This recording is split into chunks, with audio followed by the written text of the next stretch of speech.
go. Okay. So I'm going to start recording now, and this is the second webinar on Kairos. Hold on, I'm just getting my controls under control. And we're going to be talking about imagery and imagination. So I'm just going to launch right into that.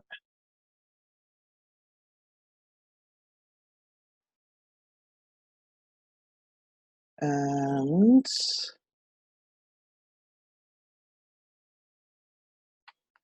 okay.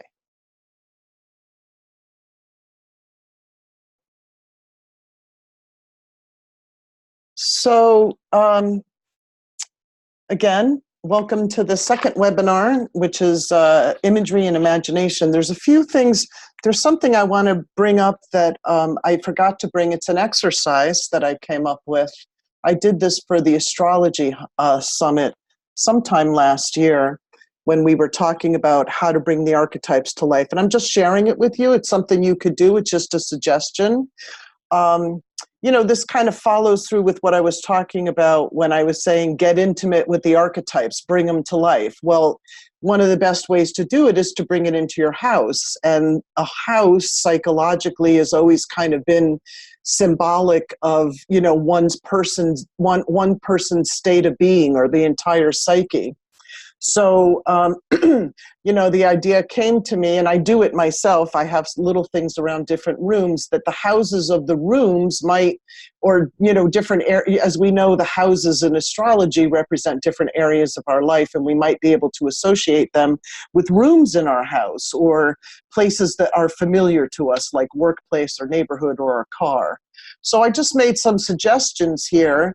And this is my chart in the background, and that it might be interesting to put a symbol or something in that room or in that space for something that you might have in that house. So you could do it either, you know, for something you have in that astrological house, or you can do it for the cusp of that house if you don't have anything there. For example, my chart's got a Pisces ascendant. So, you know, to me, the ascendant is so much about the energy of how we come out in the world.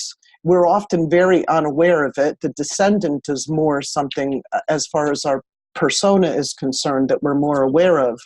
So going out of the house is the doorway, right? So, you know, if I wanted to do this on my doorway, I could have a Neptune symbol or something that's watery or something that's very Piscean that might represent that, so that when I go out that front door, that reminder is always there. And then I can see how it's active, right?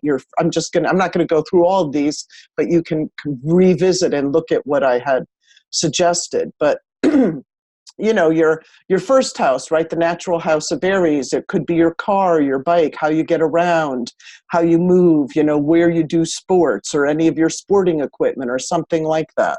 Your gym, right? You know, something that reminds you of that energy of that house. And then you can put either, if you have a planet there, that planetary symbol, etc.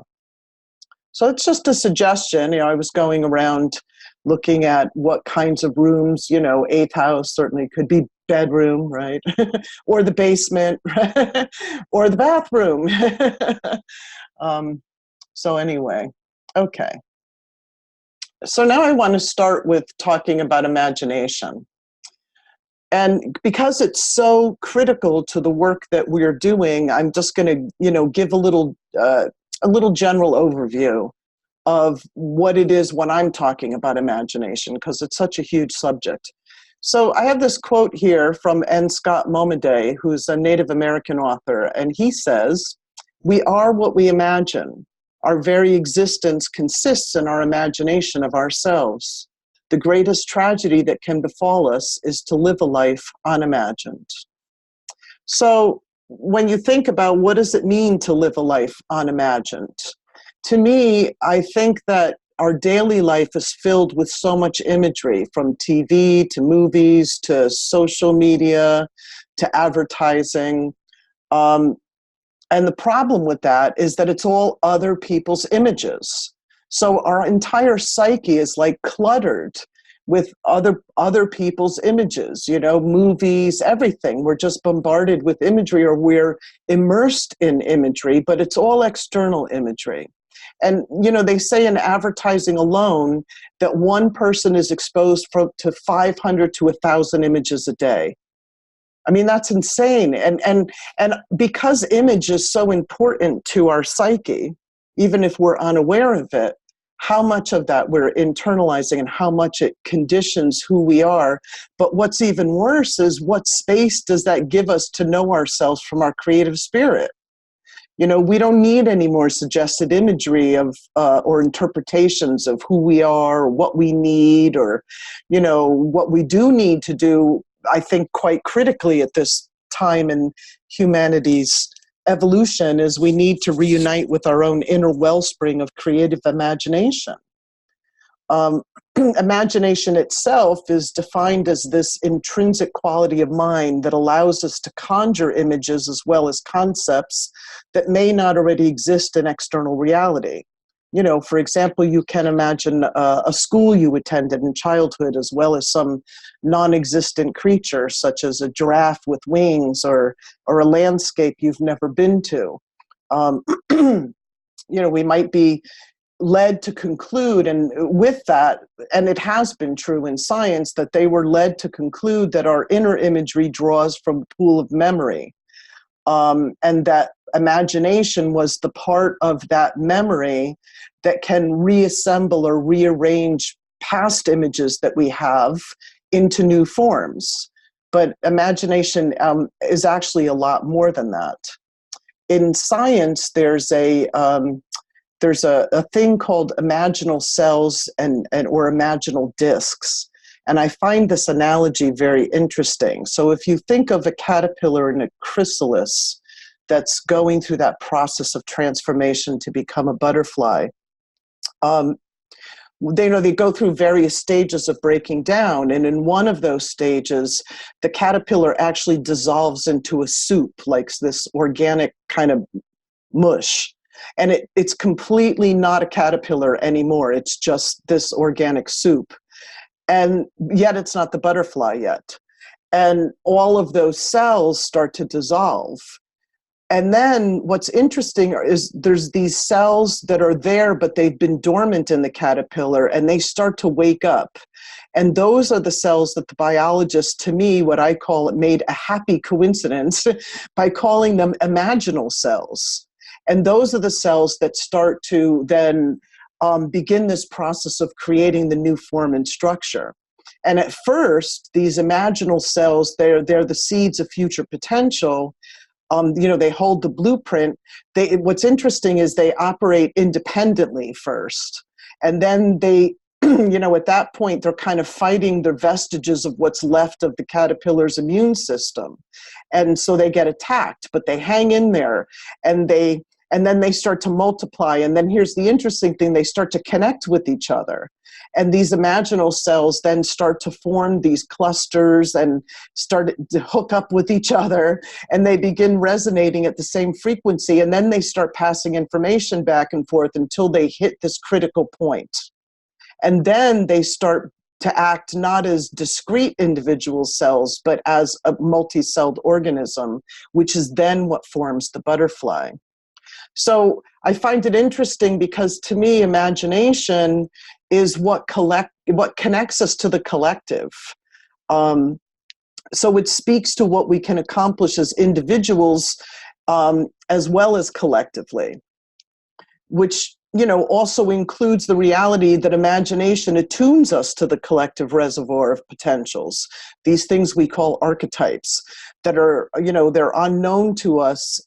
If we didn't know them before individually, we get to know them by going into the collective. There's an African proverb that says, if you want to go fast, go alone. But if you want to go far, go together. So we might also say that imagination's a gateway to unmanifest potential. And also with the realization of this power of imagination, that really nothing exists that was not first imagined, which is true for astrology too. I mean, our archaic ancestors looked up at the sky and imagined, formations of stars as beings with stories and so on and so forth. And that now, the question is, did they project that out there, or is that a reality that existed and they perceived it? Either way, imagination is the connecting factor. I like this slide. I call this the places you'll go slide. This is if you think of Dr. Seuss and that, the places you'll go. This is what imagination does. Look at all these places that imagination can bring you to. And there's these kind of outsprings. So imagination helps us bring things into manifestation.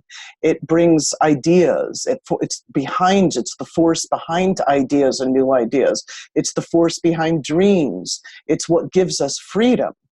It's also the force behind our actions. It's also the force behind our creativity and fill in the blank, a lot more. Now, imagination has a longish history, certainly in other traditions, but in modern society has a history of, in psychotherapeutic circles. And Freud himself, and I'm mentioning Freud because I talked to him about him before with the iceberg model. Freud was highly interested in the imagination as it expressed itself in dreams, which he called the royal road to the unconscious. And he felt that by analyzing and understanding them, one was going to tap into repressed instincts and true motives of the psyche. And what's interesting is it was partially this subject that caused Jung to split from Freud, because Jung took a much more spiritual view of the role of image and soul. He was developing his theory of collective and personal unconscious, and that the content of each of those, the personal individuated unconscious and the collective unconscious, was not only about repressed, primitive, undesirable emotions and impulses, which, as Freud, was mostly sexual in nature, but that both of these were the source of creativity and genius. What's interesting is Jung was partly inspired by when he developed his theory of the collective unconscious. He actually talked about getting this image or this theory from from the African tribe called the Elgani people. And they explained to him that they have this division between, or they have this understanding of big dreams and little dreams. And that when a person had a big dream, that this was something really important and it had to be brought to the whole tribe and community. And when somebody had a little dream, which might be of a personal nature, but big dreams certainly represented something collective or archetypal in nature. Jung himself was uncertain of the genesis of archetypal images, and he said that their origins so far buried in the mystery of the past that they seem to have no human source. Now, I mean, the idea of archetypes is always that, like I said, that about our archaic ancestors imagining the stars or imagining the constellations. Is that a projection of us? And Jung came probably, from both, because he talked about archetypes also as the watercourse of human experience, and that it's our experience that also feeds into the archetypes. But in what he was saying, that they seem to have no human source, he's basically giving a nod to that they are, these archetypes are living beings. And maybe it's an existent canvas or an existent consciousness that's something that we first tap into and then second add to. There's a back and forth, probably kind of congress between us and the archetypal beings. So, certainly we meet imagination in dreams. We pretty much meet it full force, the combination of imagination and the ability to create images when we're dreaming. And that's nighttime dreaming, but also something we did last time, which is in that state of consciousness that we call waking dreaming and reverie, right? You can also, as I said, talk about it as daydreaming. So as I was saying, the faculty or action of imagination about, forming new ideas or images or concepts that aren't necessarily present to the senses. Um, Imagination itself is also considered a process. It's a form of mediation between, external reality and internal reality. So again, imagination is our connection to the as above, so below, as within, so without. I mean, if you think about it, imagination's so powerful that you can imagine something that scares you. You could be sitting in your comfy chair eating popcorn and imagine something that scares you, and you break out into a sweat and your heart races. I mean, that's how powerful imagination is. Um, if you go to science and you ask them what is imagination, they used to kind of outline different types of memory that inform dream images or parts of the brain that are associated with image making. But interestingly, in 2014, there was a study from Brigham Young University. They used a functional MRI, and they found that the process of imagination is functionally distinct from related processes such as memory. Now, that's really interesting. So what they found is that both are associated with the hippocampus, but there's distinct regions where imagination and memory are processed and stored. And up until that time, they had always thought that imagination arose out of memory processes, and that they thought that they shared the same region of the brain and that there was some kind of core neural network. But that's really interesting, right? So imagination it makes it even more mysterious. It's this function that we might have thought had to do with memory, and it really doesn't. It's some other incredibly indescribable yet incredibly tangible and powerful force that we all have access to, that we use all the time. Now that scientific study is interesting. It's unnecessary. To me, scientific studies are often unnecessarily reductionist because, the basic tenet of the work we're doing together is that consciousness is not stored in the brain. It's not generated by the brain, that the brain is basically an organ that receives and translates the influence of consciousness as much as every cell in the body does. Now, one last point about imagination that's interesting is that it also gives us the ability to see things from other points of view and empathize with others. The very root of the ability to empathize comes from imagination. So this also must be a really critical element to our connectedness with all that is. Any thoughts, questions? I'll just stop every once in a while and check in, see if anybody has anything they want to add or say. Okay, moving along. So I said last week I was going to, not last week, last webinar, that I was going to talk about liquid mind. I was going to talk about first attention and second attention. This is what I call the liquid mind. So I have some astrological correlations here so that we can put them into kind of archetypal frameworks to understand certain things. So first attention here is, if you think about it like what we pay attention to gives us the content of our mind. And over here, second attention is how we pay attention gives us the quality of our mind. So what we pay attention to and how we pay attention. So astrologically, the common descriptions of Mercury are really quite associated with the first attention.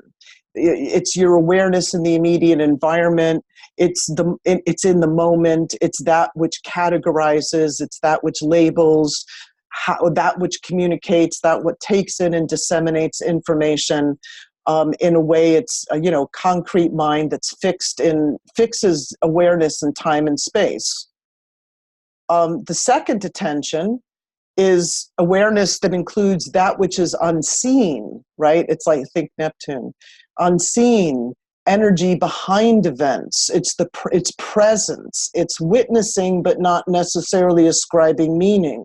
It's perceptions of realities and self beyond tangible means. So I mentioned before that Mercury as a psychopomp or god of the liminal, here, if you think of this Mercury function, allows awareness to expand beyond the known, yet maintains awareness of the known. So when we think about Mercury as the ruler of Virgo also, it's also about our inner dialogue and internalized reality, including internalized images of the of the outer world into the inner. Now, we know astrologically that Uranus is the higher octave of Mercury. And Uranus adds to this, and the graphic, of course, I have in the middle is that classic picture of right brain, left brain. Now we know in that's an older model. They know that the brain is a lot more complex than that, and that different regions communicate, overlap much more. But it still is a good framework to understand the functions that I'm talking about. So Uranus as the higher octave of Mercury is adding this detached observation, a kind of witness consciousness. You know, Uranus is where we get these lightning bolts of realization, which can then filter through Mercury as personally relevant. Uranus is also a representation of the repository of individuated unconscious. It's the repository of our long-term memory, including past life. So these functions, Mercury as it relates to Uranus, lead into or inform first attention. And then over here, when we get to our right brain, we have Jupiter. And in evolutionary astrology, which is the main form of astrology I practice, we use this clear division between right brain and left brain as Gemini, Sagittarius, and respectively these rulers, Mercury and Jupiter. So Jupiter here associated with right brain is the gateway to content that one taps into. I said this before, I'll probably say it 5 million times. The language of the soul is myth, metaphor, symbol, and image. And Jupiter's function in our psyche is that which perceives wholes. It's the intuitive mind. It knows what it knows without knowing how it knows it. It's the big picture. It's the whole picture. It doesn't do the math. A equals B equals C, but it can get the sum. It's also the function that gives us meaning. So you might say we imagine meaning, right? Using Jupiter's function. It's also,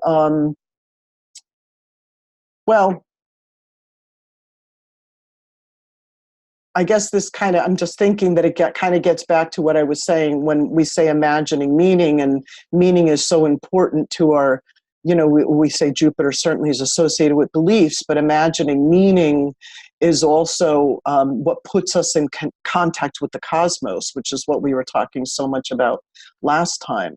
And, I was thinking about our archaic ancestors imagining these, and what I said before, did they create that? Did they create this connection with the stars and the constellations, or or did they perceive it? Did they intuit it?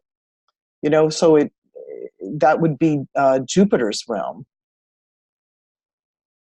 And Jupiter here as the ambassador of that energy is also, it's the intuitive mind that connects the inner to the outer. And I said that before, that my guides had said to me, intuition is nothing more than keen observation, both inner and outer simultaneous. Now, Neptune is not the higher octave of Jupiter, but in traditional astrology, these were the co-rulers of Pisces, right? And this is very much, right brain's very much associated with that archetype as well. So Neptune here also, and as where Mercury is ruler of Virgo, Neptune is opposite. Sorry, I'm like tripping over. I got too many thoughts going through my head at once. Maybe I'm up here in this space. As we know, it's often hard to communicate this stuff, right? It just comes out. So Neptune, we know, is the symbol of the collective unconscious, the big dream, and also our personal dreaming selves. Neptune, rules the pineal gland also. So while Mercury here gives a kind of here and now container, Jupiter gives expansion to that with the bigger picture that can be imbued with meaning. Uranus gives detached perspective, which allows for lightning connection to insight. And Neptune liquefies. Neptune blurs the known terrain, right? It gives us a further expansion into the big unknown, into uncertainty, which isn't a place we always like to live in, but it is where the archetypes have their ground of being. And as I said, Neptune rules the pineal gland, which is known to be a generator of dreams and a part of the generative function of imagery. So if we allow all these functions to work together in concert and not in competition, because we all have these functions within us, and we give them all a place, a stage, all a place to be actors on the stage of our awareness, it's here where catharsis can happen. And catharsis, the word has an element, kathar, which means cleansing. It's something that breaks through and causes a transformation, a cleansing, and a healing. It's often used in terms of emotional breakthroughs, right? But in our context, it's that, but it's also something which emerges from deeper within the psyche. I always say it kind of takes the conscious mind by surprise when it happens. And, lots of times we don't like that. In Greece, Greek theater was considered a form of collective catharsis. I mean, Shakespearean theater also had the same thing. It was viewed as a collective form of healing, of purgation. The actors could be so evil, and they could play out some hidden desire or hidden repressed thing and bring it to the surface within the audience. And then everybody, and we do it sort of at movies, but on theater, it was actually an intention of Greek theater to have this collective healing happen. And they always went for this kind of cathartic thing. So in the work that we do as we move on with this first attention and second attention, what we want is this naming part of Mercury to take a backseat. We want Mercury to sit on the chair and just, hang out, relax, record and remember the experience, but not control it, specifically, when we're working with imagery and the imagination. Like the eye focuses that we did, if you're too focused in first attention here, you're only seeing what's in front of you and not inviting anything in. But when you soften, you expand your awareness to allow in a kind of peripheral experience, which is the second attention. So again, first attention is a kind of I'm doing, I'm thinking, I'm walking, I'm doing this. Second attention's more spacious consciousness, opening to the possibility of something greater than the little s self, what I call the little s self. Second attention is also called witness consciousness in certain meditative traditions. And last webinar, when I was talking to you about the walking meditation, to use that to invite synchronicity. But I also was sharing that with you as a way to develop more awareness of the witness part of yourself and your second attention. So, theoretically, if you're doing the walking meditation like I talked about, where you build the bridge and you kind of enter into Kairos space, you invite that. While you're doing that, there's a lot actually going on if you break it down. So first, you're kind of aware that you're walking in your surroundings, while you're also being aware of what you're thinking and feeling. And then I was encouraging you to generate a conversation with the universe while doing so. So as you, and during all of that, you're paying attention to the answers and synchronicities that come back to you and what they mean inside. So, you might not have thought of it before, but we have the ability to be in several levels of consciousness at once. Waking dreaming is such a state. The walking meditation is a kind of, can open you to a kind of multi-dimensional awareness.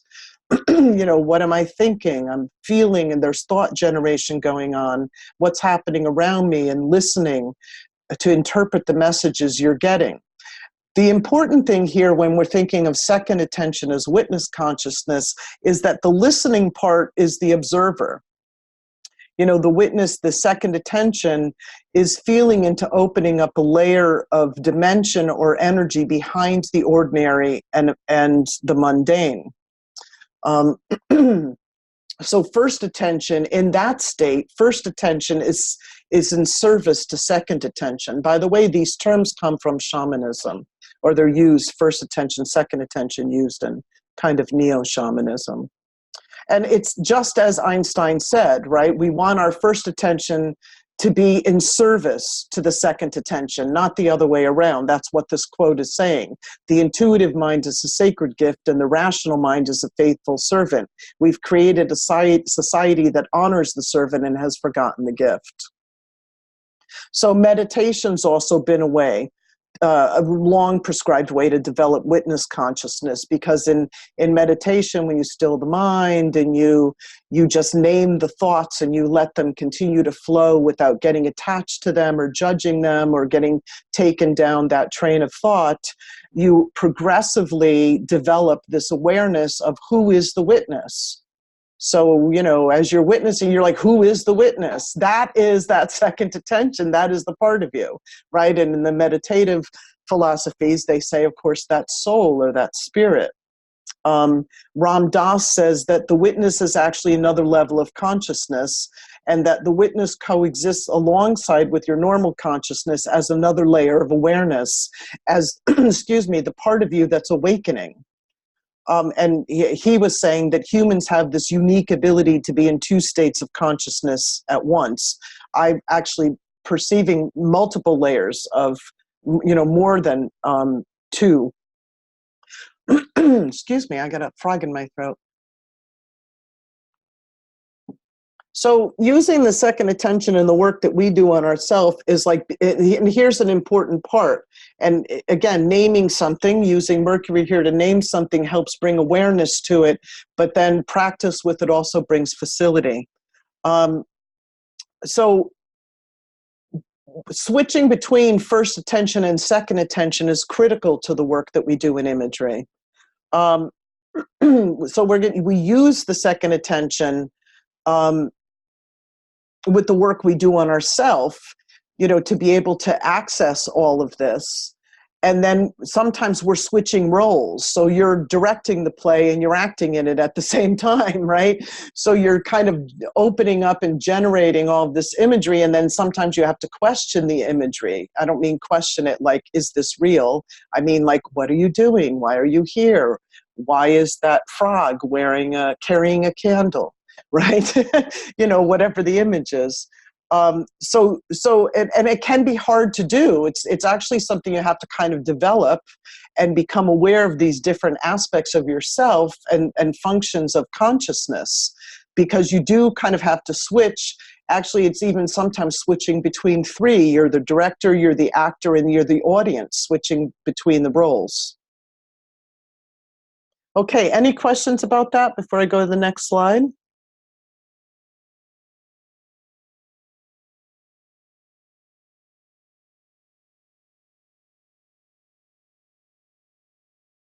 All right, so let's talk about imagery. Aristotle said that the soul never thinks without an image. I love that. The soul never thinks without an image. And again, how many times did I say I was going to say this? Image, soul, myth, metaphor, symbol, story, they're all the language of the soul, right? And when we use them consciously, we can use the imagination as a tool for transformation. And that's the goal of what I'm talking about for ourselves, and if we want to add this to our skill set with clients. So similar to Freud, I say that image and sensation or feeling combined is the royal road to the personal and collective unconscious, i.e. the soul leading to spirit. I have a poem from Yeats I want to read.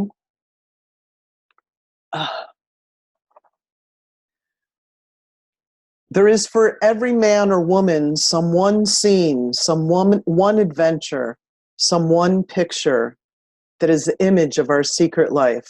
For wisdom first speaks in images. And this one image, if we would brood over it our whole life long, would lead our souls disentangled from unmeaning circumstance and the ebb and flow of the world into that far household where the undying gods await all of those whose souls have become simple as a flame and whose bodies have become quiet as an agate lamp. So what Yeats is talking about is also something that's been said in transpersonal psychology.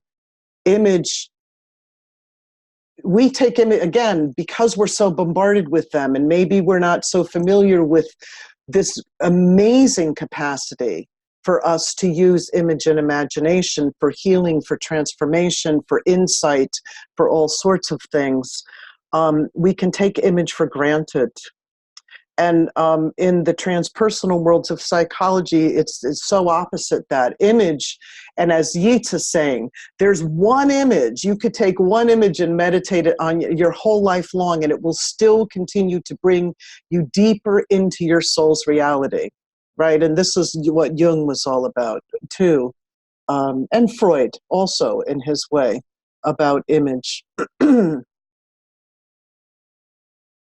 So, we also might say that ego and soul create images. In fact, your very identity is a product of your ego image of yourself. And here, when I use the word ego, I'm not saying it's something bad. Ego is the container for the soul. Ego is like a glass that holds water, holds soul, and it holds spirit. But we don't want to be only defined by our ego images. In developmental psychology, they say our self-image, our ego, starts to form in infancy, which I find interesting in that they call this process mirroring. And in mirroring is where we're internalizing mother's reactions and her projected images of us. You know, when the baby coos, is mother smiling? Is she frowning? All of these things contribute to your self-image. And that's how the ego is built, or one of the ways that ego is built. In evolutionary astrology, we say moon is the representation. Moon, fourth house Cancer, is the representation of ego. I know some people don't get that because in popular astrology, most people go to Leo. That's a longer discussion. But here, exactly what I'm talking about is this in our early infancy, right, where our ego is starting to form. The very picture of ourself, the very self-image that we hold happens through this process called mirroring with mother. And if you think of the moon itself, moon mirrors the sun's light. So, you know, talking about ego and soul generating images, how do you know what image is what? Yeah, and right, because, so anyway, you need to know that. You need to think about it. Anxiety and neurosis is said to be a product of the ego sensing danger, right? So the ego itself has a self-protective mode, rightfully so, because it's meant to be this consistent container that can produce anxiety when it feels threatened, right? So it can repress whatever it is that's arising from within oneself, a deeper layer beyond the ego, and it can form defenses against anything that it feels is like out to get it. This extends to what Jung called defending ourselves against ourselves. The ego, the image of ourself, defending itself against anything that's not consistent with self-image, whatever the self-image it is we have internalized or we are projecting.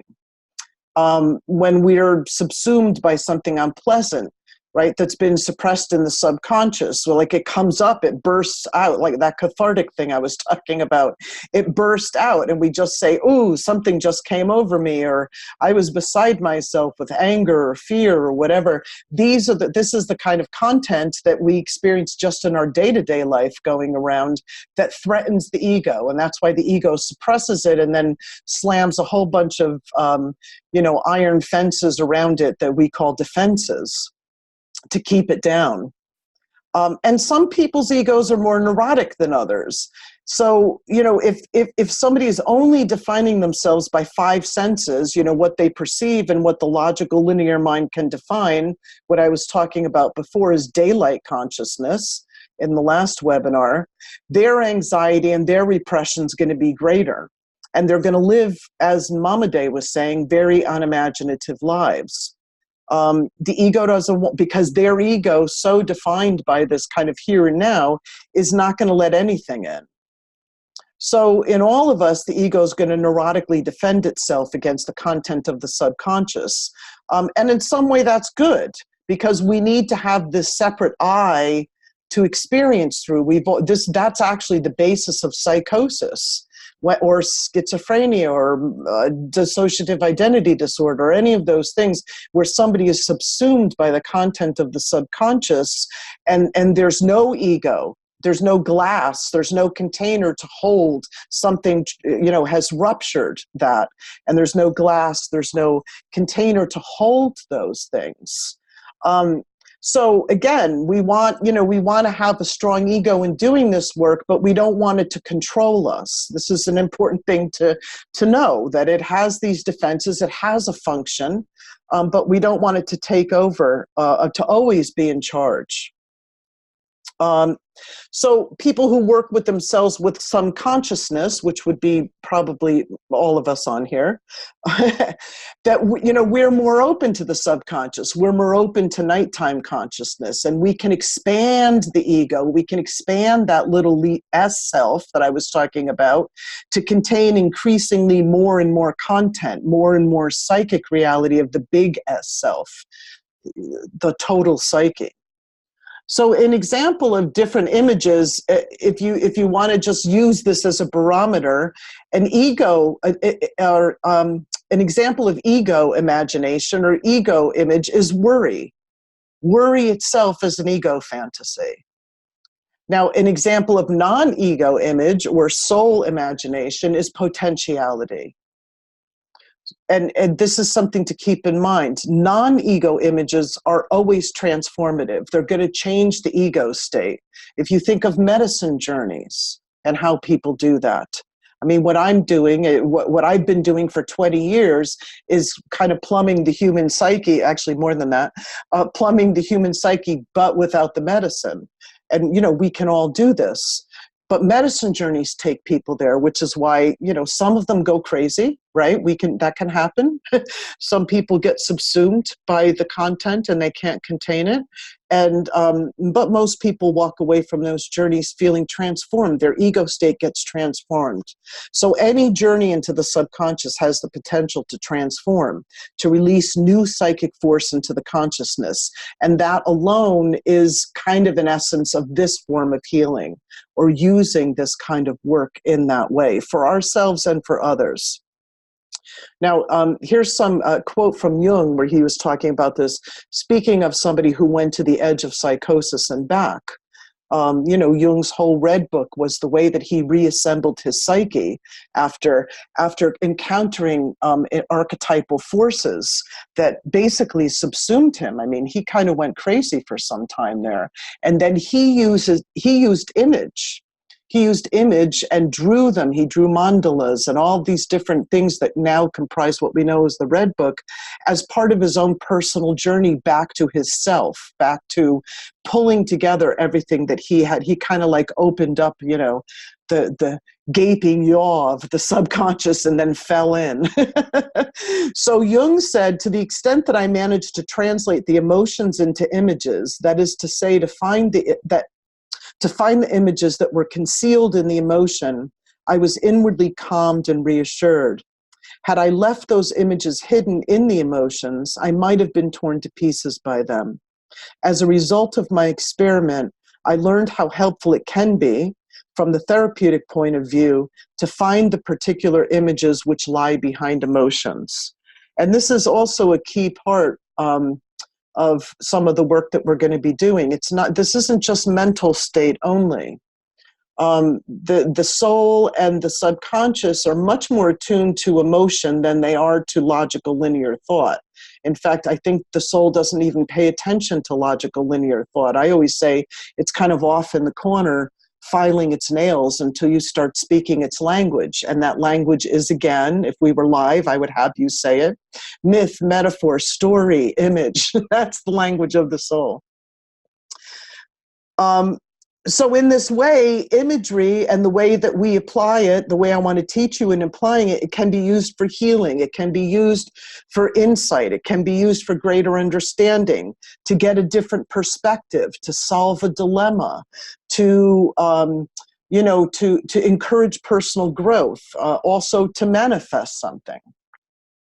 And Jung, through his experiments of falling into the subconscious, came up with this process called active imagination. Hold on, I need a drink of water. Jung said, there's several things. One famous quote we always use in deep memory processes: we don't become enlightened by imagining beings of light, but by making the darkness unconscious, or by making that darkness conscious. And here he's saying, until you make the unconscious conscious, it will direct your life and you'll call it fate.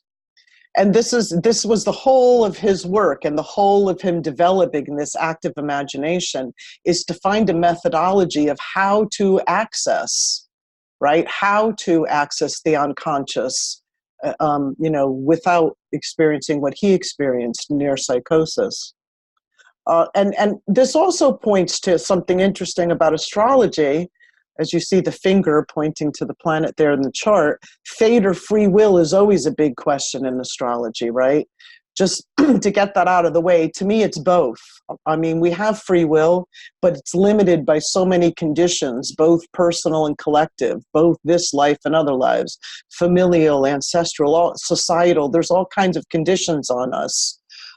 So we can act within free will within those conditions. I always use this analogy of, like, there's a hamster in a cage, and the hamster can run in the wheel or drink the water or eat the food and, but it's within the limits of the cage, right? When we expand ourselves, when we do this, get these insights and these ahas, and, we break through in our own personal growth, we expand that. When we clear some conditions, when we clear something that's affecting us from that we are unconscious of, and we make it conscious, we expand that, right? And so then we have a greater field to express our free will. In fact, to me, that is the aim of enlightenment. That is what enlightenment is about, is to become, absolutely imbued with free will that then is infused with divine will. Jung also said that astrology, like the collective unconscious with which psychology is concerned, consists of some symbolic configurations. The planets are gods, symbols of the powers of the unconscious. And so we meet them in this way when we do imagery. Well, that's what, when we're talking about planetary and working with planetary archetypes, they are ambassadors that we use, or gateways that we use, because they do reside within the powers of our subconscious. I mean, if you think about it, most of the part we live out the planetary energies unconsciously. Our knowing and engagement of the archetypes is what makes them conscious. I mean, if you're not aware of it, you're just conditioned by it. But the other thing is, you have to question, is what you know of an archetype completely inclusive of the energy or being that it arises from? And, most likely not, any more than you're conscious of any more than what you're conscious of about yourself completely captures who you are. So we're always learning about ourselves through others' perceptions of us, through learning about ourselves in situations or events, through our personal work, through diving into ourselves. And an archetype is only what we know of it as it affects or interfaces with human consciousness. And as Jung said, they're largely unconscious. Therefore, to expand our conscious awareness of these gods and goddesses, we need to meet them where they reside. And they reside in the soul. They reside within the, within the unconscious. So Jung came up with this process of active imagination, where he said that this process to him works by encouraging the conscious and unconscious mind to communicate through making the conscious attention explore down into the conscious mind. And that's what I was talking before about, using these archetypal functions within us to go into the unconscious mind. Active imagination is based on this natural healing function of the imagination, and Jung's discovery that the unconscious desires to be known. It wants to be seen. It's always trying to make itself heard, and it wants to be experienced. And the more that you engage with it actively, you can kind of the more you marry your inner and outer worlds, leads to personal integration, growth, inner peace, insights, deeper personal meaning. Like we saw in Reverie, when we did talked about Reverie last time, having a container to explore energies larger than the conscious self. In our work, the image is the container. The image is the focus and the container. So it's important that when we work with imagery, I'm going to talk about the principles of working with imagery and steps of working with imagery. But the point here is that we want to actively engage the contents of the subconscious, in a productive way. All right, let's see. Oh, I do want to point out that active imagination can be also said to be distinct from fantasy, from ego images that I was talking about before. And as Jung said, that the images that are encountered in the process of active imagination have a life of their own, and that the symbolic events, and as they come to life, they have their own logic. So this is something beyond the ego generating, such as worry fantasies, or, does she love me, or am I making enough money? Am I good enough? Or whatever all these things the ego worries about, right? And those are sort of lifeless images. They condition us and they control us to a certain degree. But when we get into imagery and we start working with it and it comes to life, it does have its own logic. It does have its own life. Okay. These are the steps that Jung outlined in working with active imagination. So he was saying that the main purpose of the art of working with active imagination is to provide this communication between the ego and the parts of the unconscious that we're usually cut off from. He said that when you do active imagination, things change in the psyche. The relationship between the ego and the unconscious is altered. If there's a neurotic imbalance between the attitudes of ego and the values of the unconscious, this gap can be narrowed. The complementary opposites can be brought together. It sets one off on a path towards wholeness, towards an awareness of one's larger totality, simply because one has learned to enter into communication with the inner self. So this method that he taught, he often wanted to start imagery with a dream image or any other image that arose. And in doing that, you allow the image to kind of unfold. This process is inviting the image to unfold, kind of like a flower opening. So step one, where you focus the intention. And, when we're going to focus our intention, so first we have to know what it is we're going in with, why we want to do this little journey. An active imagination journey can be 5 minutes. It can be an ongoing process. It can be, something that you undertake alone, or something that you do with somebody else listening and kind of recording your journey. Generally, although active imagination, and I'm not going to take you on one of these journeys, but I'm expanding it in the next slide, and you'll see where I'm going. But this is something you can do on your own. And in fact, Jung considered this a core process for doing inner work. So in the beginning, you want to focus your attention, and it's also when I say focus intention, it's also focus attention. So your mind, it can be jumpy and you're active and you got to progressively calm the mind. I mean, I'm sure we're all familiar with how we have different ways of doing that. But just remember that from the eye exercise that we did, that your hard focus can turn to soft focus. You want to move into that twilight consciousness. So you can get control of your attention by pondering the intent. right? If you're using an astrological image, for example, you can start with keywords. You can give the conscious mind, like I say, give it a bone, right? Throw the dog a bone. Give your conscious mind something to chew on. So you can start with keywords. I think I did that with you in the last webinar. If you give it something to chew on, it has a part of the process, but your intention is then to go, deeper into it. So it can be like a planet you start with, a planet in your charts. You might want to explore something like that. You can kind of have an image of the planet or a feeling of the keywords of that planet, and you can, read them to yourself and then start to focus your intention and what your intent is. And that's an important thing, is your intent in doing an active imagination exercise to get insight. Are you having a problem with this planet? You feel it's not integrated in your psyche? Do you want to get to a core of how you're expressing it and find a better expression? You have to focus that intention, and that's then what becomes the kind of breadcrumb the breadcrumb trail that you then go follow down into the psyche. So the image and the intention are how you focus it, and you don't get lost.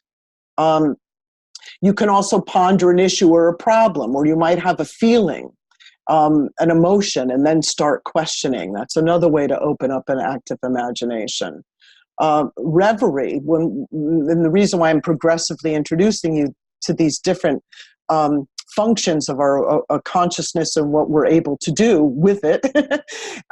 Reverie we did last time, where we were just free associating and letting that free association happen. Reverie turns into active imagination. And the way that it turns into active imagination is when you start interacting with the image and you start questioning it, or you start saying, why am I feeling fear? Or why am I feeling anxious? Now you can also, it's not just about issues we explore. You can explore potentialities. You can explore positive things like, why am I feeling elated? What is this energy that informs my feeling of happiness or proudness or whatever it is? So then you start to become aware in this stage of the part of you that's observing. So as you're doing this process, you're focusing your intention, you have a way that you want to conjure an image.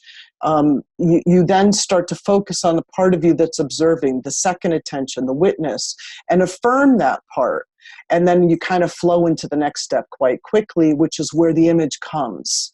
Now, I have it here as Jung invoking the image. Here, again, you want to focus on the image. You want to invite it to come. You want to ask for the image. You can start with a dream image or something you already have. You can start with an image that you've seen externally. Gosh, there's so many ways to get imagery. So when you ask for this image, you want to hold the conscious mind steady. You want to be aware of the feelings that you have, or what you also, again, back to your intention, what you might also ask, right? What you want to ask this image. So you're just aware of that as the image is forming. Another way to jump quickly into imagery, we use this in regression work a lot, is to start to ask, if you have a feeling and you want to focus it into an image, the clearest way to jump from left brain to right brain is to ask, it's as if or it's like. So if you have a feeling and you say, it's as, let's say you're feeling elated, you can be like, it's as if I'm walking on clouds. Well, that's a kind of image to start with, right? Or it's as if the sun is bursting out of my heart. That's an image to start with. Or I feel like, so you could do it with frustration, right? I'm frustrated. What is it like? What is it? It's as if what? So if you start with that feeling, you would say, it's like I'm bound and chained. Well, that's a real image, right? Something you can work with that's got a lot of juice to it. So again, like I was saying, image and emotion is the royal road to the subconscious. So now when you have your image, you want to start to become aware and not get lost, not get again, reverie leads into active imagination. So you want to be aware of, does the mind wander? And it will, so that's okay. But we don't want it to become just a free associative thing. This is, again, thinking first attention, second attention, right? So you have this image arising, you have something emerging from the subconscious, and then you have to kind of direct it and experience it, and direct it and experience it, and move back and forth. So, at first, like I said, you can use free association, but you want to stay focused. So just like in meditation, if your mind wanders, to your to-do list, you got to bring it back to focus. Once you have an image, the image is the focus. You bring any place your mind is wandering to back to. And when an image first arises, it may be static. It may just be a thing sitting there. It's not moving. It's kind of lifeless. Sometimes people see things in cartoon images, right? That's okay. All of it's okay. There's no right or wrong here, right? Your inner imagery is your imagery. And it's okay, but then in the next step is where we start to bring it to life. So you invite it to come to life by dialoguing with it. And here's, in stage 3, is where you engage with the image, right? You allow the unconscious to start speaking. So the image has now become this gateway to the unconscious. And again, recognizing that you're switching between concentrated focus and soft focus, first attention and second attention, you're going to start asking questions to this image and inviting it to speak or to show you something or to, become something. So you can ask it questions like, what are you showing me? What are you about? What do you want me to know? What do you want me to do? And when you're in this process, and this is kind of the way Jung did it with himself in some ways, actually in a lot of ways, if you're trained enough and you can stay on focus, you can still direct, you can still not inhibit the image and let it come to life and dialogue with it, you can actually switch and write it down as you're going on, right? So you can continue the dialogue. What you do is you kind of hit the pause button on the image. So say an image comes up, I said before, like a frog with a candle. I wonder why that image is coming to me. I don't know. I'll have to explore it later and find out. So a frog with a candle. And then now it's a static image, but now I start asking, like, what are you doing here, frog? Show me something about you. I'm really curious. Like, open up to that. And, the frog might be something like, now it starts to, the image starts to come into a scene, and the frog, I'm just imagining this now, the frog's in a cave, and the light is kind of soft and diffuse, but it's very damp in there. And the frog is just looking at me. And then I might, say to the frog, well, what are you doing here? What do you want me to know? And then you've got to listen. So when the frog gives an answer, you pause it, and then you can write that down. Another way to do it is to record it, to speak it as you're doing it. And then you can go back to it later.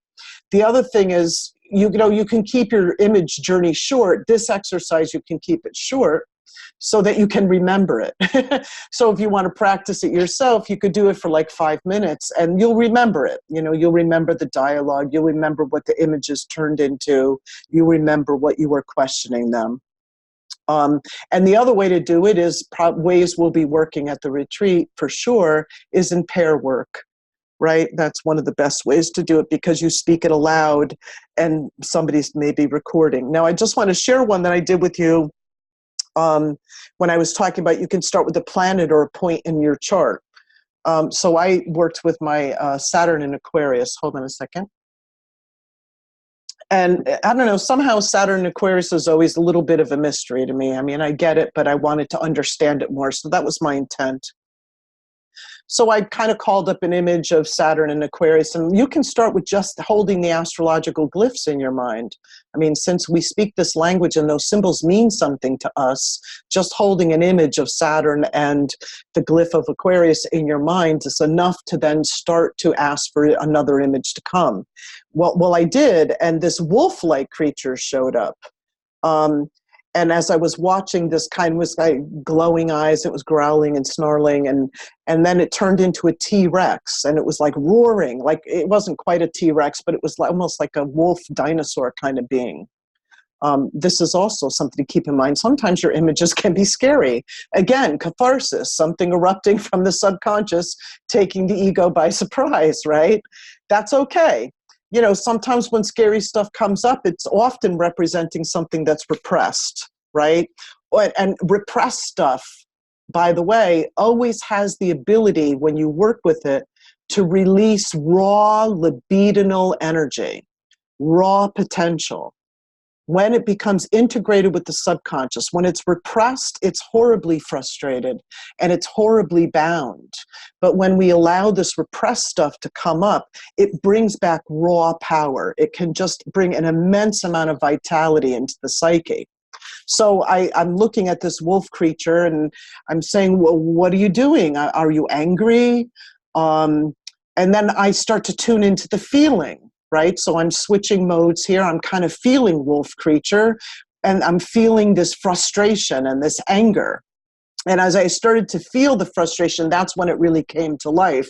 And I saw this large chain attached to like this metal collar, you know, around its neck, like the Kraken, right? And I remember that movie, Release the Kraken. So then I was thinking to myself, well, of course this poor creature is frustrated and it's straining on this thick metal chain. And then I'm thinking of the archetype, right? It's Saturn in Aquarius. Of course it is, right? Of course it's frustrated. So my first feeling as I'm feeling this frustration was I wanted to help it. I wanted it to be free. Again, think Saturn in Aquarius. You know, it's about liberation, right? So my mind, and then in that moment, now here's the reason why I'm sharing this is because it illustrates how these all flow together. My mind then associated to, so I went a little bit into a reverie state. My mind started to associate to just that morning when my dog was wanting to play with me, but I literally had so much to do. My schedule was just ridiculous. And he was just off the charts wanting to play, which is not normally he's not, you know, he's playful, but he's not normally like, he was really going off the charts. And I'm thinking to myself, so I gave in and I played with him, but I also was aware when I was playing with him how I was kind of feeling tense and my mind kept going back to, but I've got work to do, right? I've got so much time to work. I don't have time for play. And right when I realized that in this state of reverie, and this is the important point, when reverie comes in like that, it's okay to allow the insights to come through, just don't go too far with them. Like you go, okay, this is my insight at this moment, now back to the image. Again, on like continuing with the association and then seeing where it goes. So, but what was interesting is as soon as I had that realization about remembering the dog and playing and the creature stopped and looked at me in my mind's eye. And I just thought it was funny that it acknowledged me like, oh, she's getting it.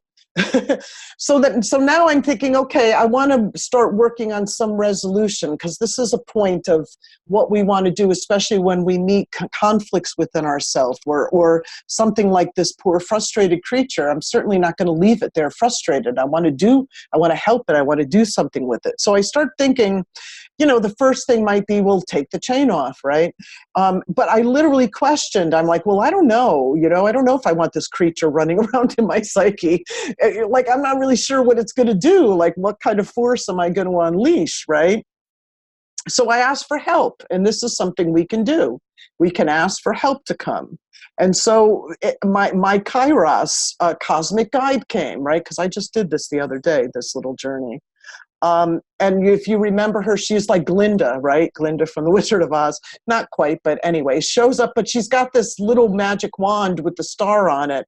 And so my Kairos guide shows up and she baps this being on the head, this wolf creature with her little star wand. And then instantly it turns into this little black and white puppy with its head cocked sideways. And the metal collar slips off and it looks at me. And so again, I engaged with this image now because this being is now transformed. And I say, what do you want? And it just started to show me. It wanted to play in the grass and roll over and be free. And so it occurs to me, of course, this being wants something from me. It's showing me something. So I say, what do you want from me? And I got an answer instantly. Unstructured play, not about control. Now, Saturn conjuncts my South Node in Aquarius, meaning, therefore, in the 11th house. Therefore, it opposes my North Node in Leo in the 5th. And this is the dilemma that was coming up. This is the frustration. This is why I always say, I don't know if I get my Saturn in because it's opposing all this potentiality of the Leo North Node in the 5th. So play, right? And then, I just want to show you. So this was what he looked like. So I found an image after, right? Because this is what our next step in the thing is. It's exactly what this little puppy looked like in my image. So then Jung says the next step is to create something from the image. You have to make an action. This is also known in Aboriginal dream work or in Native Americans in the way that they work with imagery. They always want to make something from it. You ground it in reality. You either make an action, you complete the dream in some way, you complete the image in some way, which is not just it's not just a nod at integration. It is literally, it is a way of integrating, but it's literally an honoring of the image, as well as it's also giving it a life and a place in your reality. So, Jung, anybody doing this process, you write, you draw, you paint, whatever you just experienced, you create something to memorialize it. And while you're creating is also where more associations may come to you. So for me, I printed out the picture of the puppy. And then, so another way of creating something from the image is to do a ritual or to do something, again, action. Robert Moss, a really great dream teacher, talks about that dreams demand action. And this is from Iroquois Dream Theater. They would say that dreams demand action. Even if you act, excuse me, I have the hiccups. Even if you act out the dream, you do something. So ritual is another great, and I'm not talking elaborate ritual like with capes and swords and all that. It's something you do something from sacred space ritualized. So what I did is I printed out that picture of the puppy, right? And who looked like my image, and then I honored it. I honored this image, and I stopped everything I was doing, and I took a break, and I went to the beach for a swim, and I took this little puppy picture with me. Now, I would have taken my real dog, but my local beach doesn't allow dogs on the beach.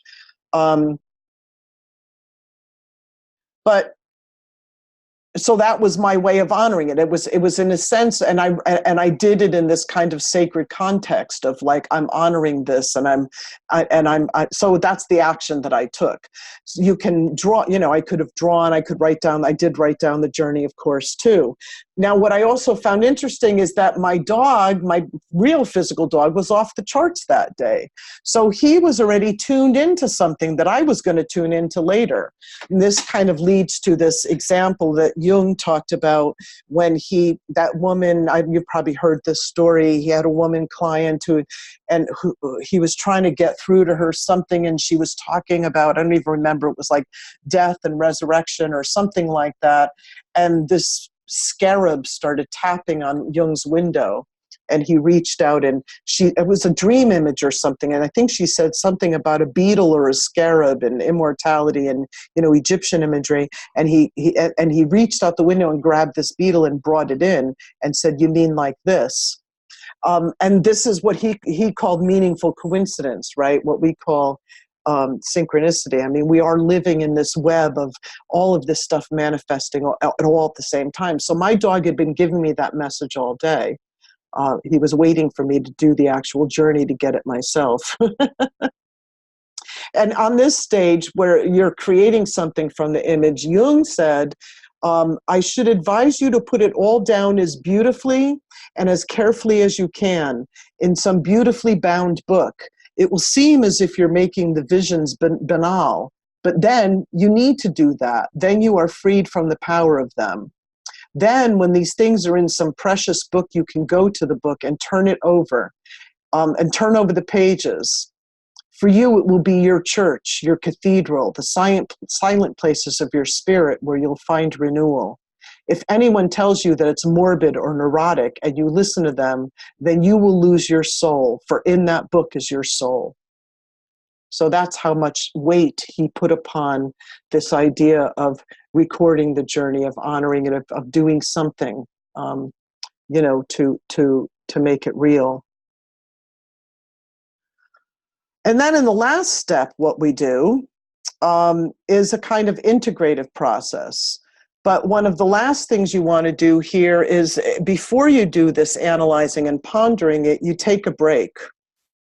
You walk away from what you've created, you do something else, and then you come back and you look back at what you created, what you wrote, what you drew, something like that. And this is more the integrative process, because now, if you do this, you're inviting the conscious mind in full force to come back. This is where we want Mercury, right? We want it to work with the process. And if you do this enough, and other such similar processes, the conscious mind ego starts to cooperate more, rather than throw up all kinds of defenses and barriers and get scared, because it knows it has a place in the process. So, okay, that's the stages. I'm going to take a break, but I also want to see if anybody has any thoughts, questions. Let's see if I can pause this and come back to you. Hi, are you all still there? Yes, I'm here. Okay. Hi, Patricia. Hi. Someone told me recently that someone says, all right, what does God think? And the reply was, God doesn't think, or soul doesn't think, it feels. So when you talk about imagery and feelings, and it makes perfect sense to me.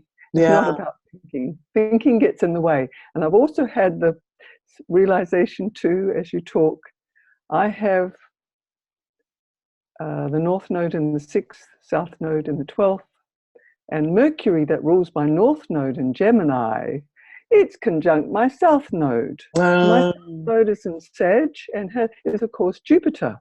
Jupiter in the 12th in Scorpio. So I just suddenly see that it's my Mercury that's messing me up. My, left brain, rational brain, inductive thought, all that stuff is actually impeding my use of my Jupiter right brain in Scorpio in the 12th. Well, because it's in the 12th and it's hidden, right? And in Scorpio nonetheless.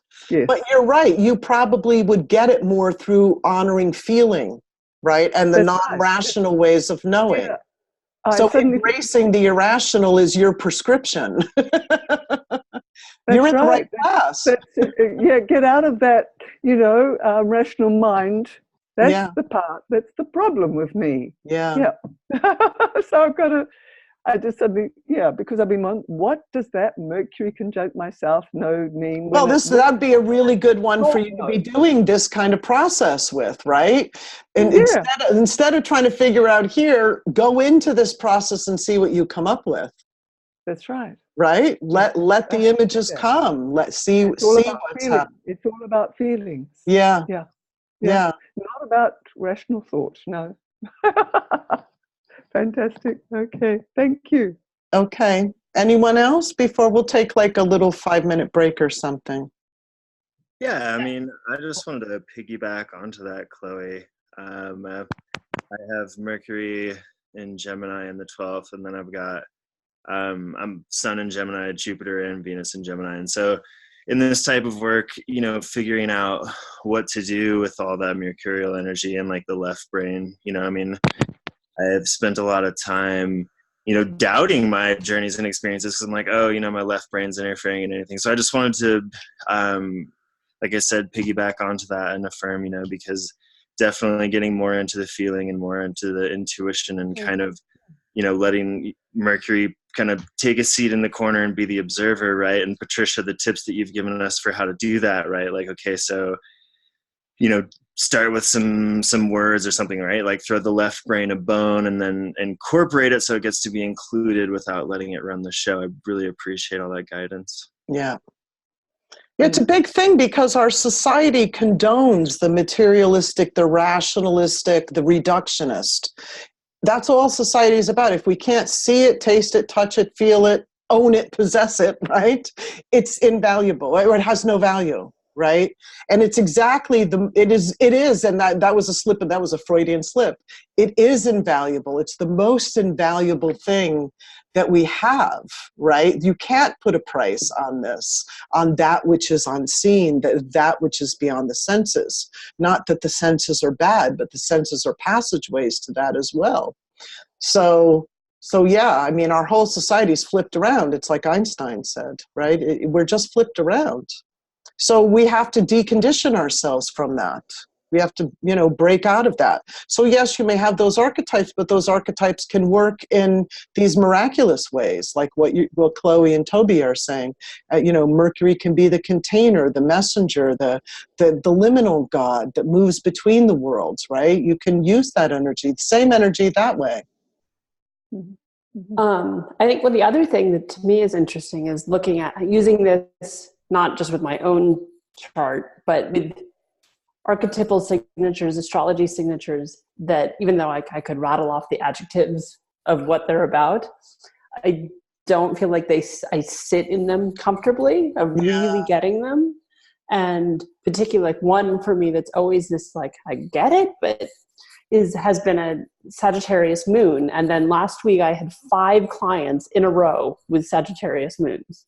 And I almost never see it, which is part of why I don't feel like I have a really good handle on it, because it's so unusual for it to show up in my work. And then it was like, bam, bam, bam, client after client after client was the same moon. But still wanting to understand it more. And so using this to like, okay, well, what's my block about it? Why is this like Sag rising not grasp the moon completely? Interesting. Well, there's a chart point for you to explore. Yeah.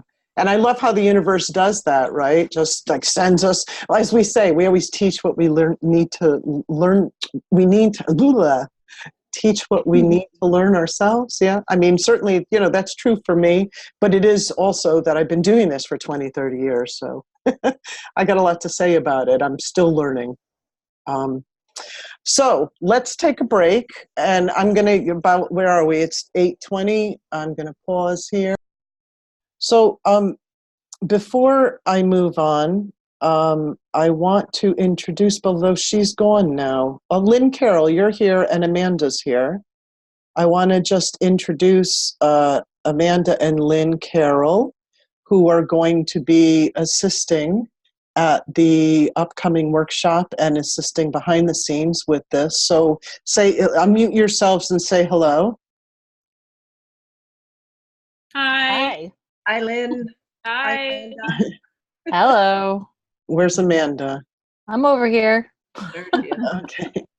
So both Amanda and Lynn have done the DMP. Joanne Stoneberg, who's on here too, has also done the DMP, the regression training with me. But both Lynn and Amanda are working in astrology and doing experiential work in astrology, both teaching and guiding clients. So you have a great team working with you for the retreat.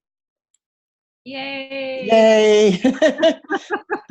Thanks for joining. Thanks for looking forward to it. Yeah. Okay, great. Okay, so everybody mute yourselves, and we're going to move on. I'm going to go back to sharing my screen. Where is it? There it is. There we are, I think. Okay. All right. So there's our puppy again. Okay, so working with imagery now. These are some of the stages that I've developed over time, and some of it leads from what Jung was talking about, an active imagination, and puts us into these different states of working with images. Now, this is working with imagery with yourself or with a client. And I'll just jump in here. So again, state your intention. Your intention is the breadcrumb. It's the Google search. Again, you don't want to go just randomly romping around in the subconscious and get taken over by stuff.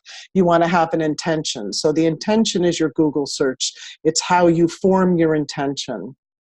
And here, you know, again, the next stage in any imagery journey is to invoke the image, to invite it. And here you're going to you can use intention and emotion, as I mentioned before. You can create imagery starting with a known image, like I said before, a glyph of a planet or a sign or something like that. You can start with a Sabian symbol. Sabian symbols are they're like word pictures.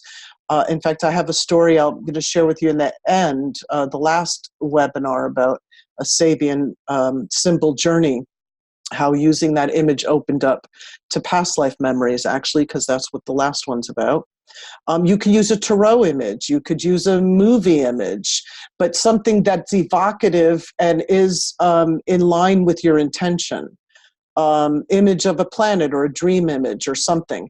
Now, when you're working with somebody, the image can come from you or it can come from the client. And again, you can go back to evoke an image. You can get the feeling, the situation, whatever it is, and you can ask those questions. It's as if or it's like. Now, in the work that I do in regression, we call the kind of opening to the subconscious, or the opening to either a current life memory or a past life memory that is repressed or unknown, we call it the induction, right? So there's a way that you want to induce the image, and there's lots of techniques to do this. It's actually not very hard at all, right? Because if I ask you all now to close your eyes and see a tree, you know, you can do that.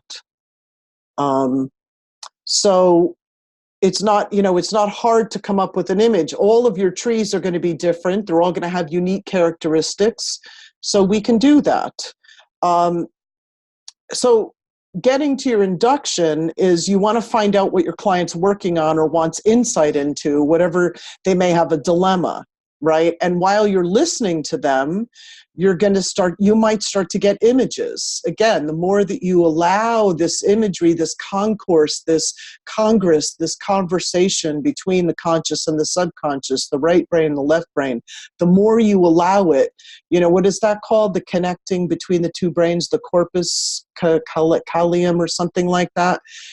There's a band that connects these two hemispheres. The more you allow it, it's like you grease that, you know, you allow the neurons to fire more, and you'll find that, you know, I think in images a lot, especially when I'm listening to clients. I get a lot of imagery. So in listening, you may start to get images, or you can focus their feelings into an image. You can, to evoke the feeling, right, you can have them close their eyes and, you know, come up with an image and then give them that, what I was saying to you, it's as if or it's like. Another way is to ask for a character to come. And we all have we're many people inside, right? We all have these sub-personalities, and they can be characters. They're characters that can actually take a form and a shape, and they can be male, female, children, you know, whatever. They can be heroic characters. They can be all kinds of characters. So you can ask for a character to come forward. If the feeling, you say to the person, so they're feeling something, I'm feeling scared. Well, okay, if you're feeling that, close your eyes. What would that person look like, the scared one? Right? And you can tell them, just let your imagination, you have to give it permission, especially with clients. So we know we have to give ourselves permission. Give a client permission. It's okay, just make it up, right? Because we're working with imagery here. We're using your imagination. I want you to imagine it. Go ahead. So if that feeling it was a person, what would they look like? What kind of person would they be? You know, if that lazy part of you was a character, what would they look like? And an image will come.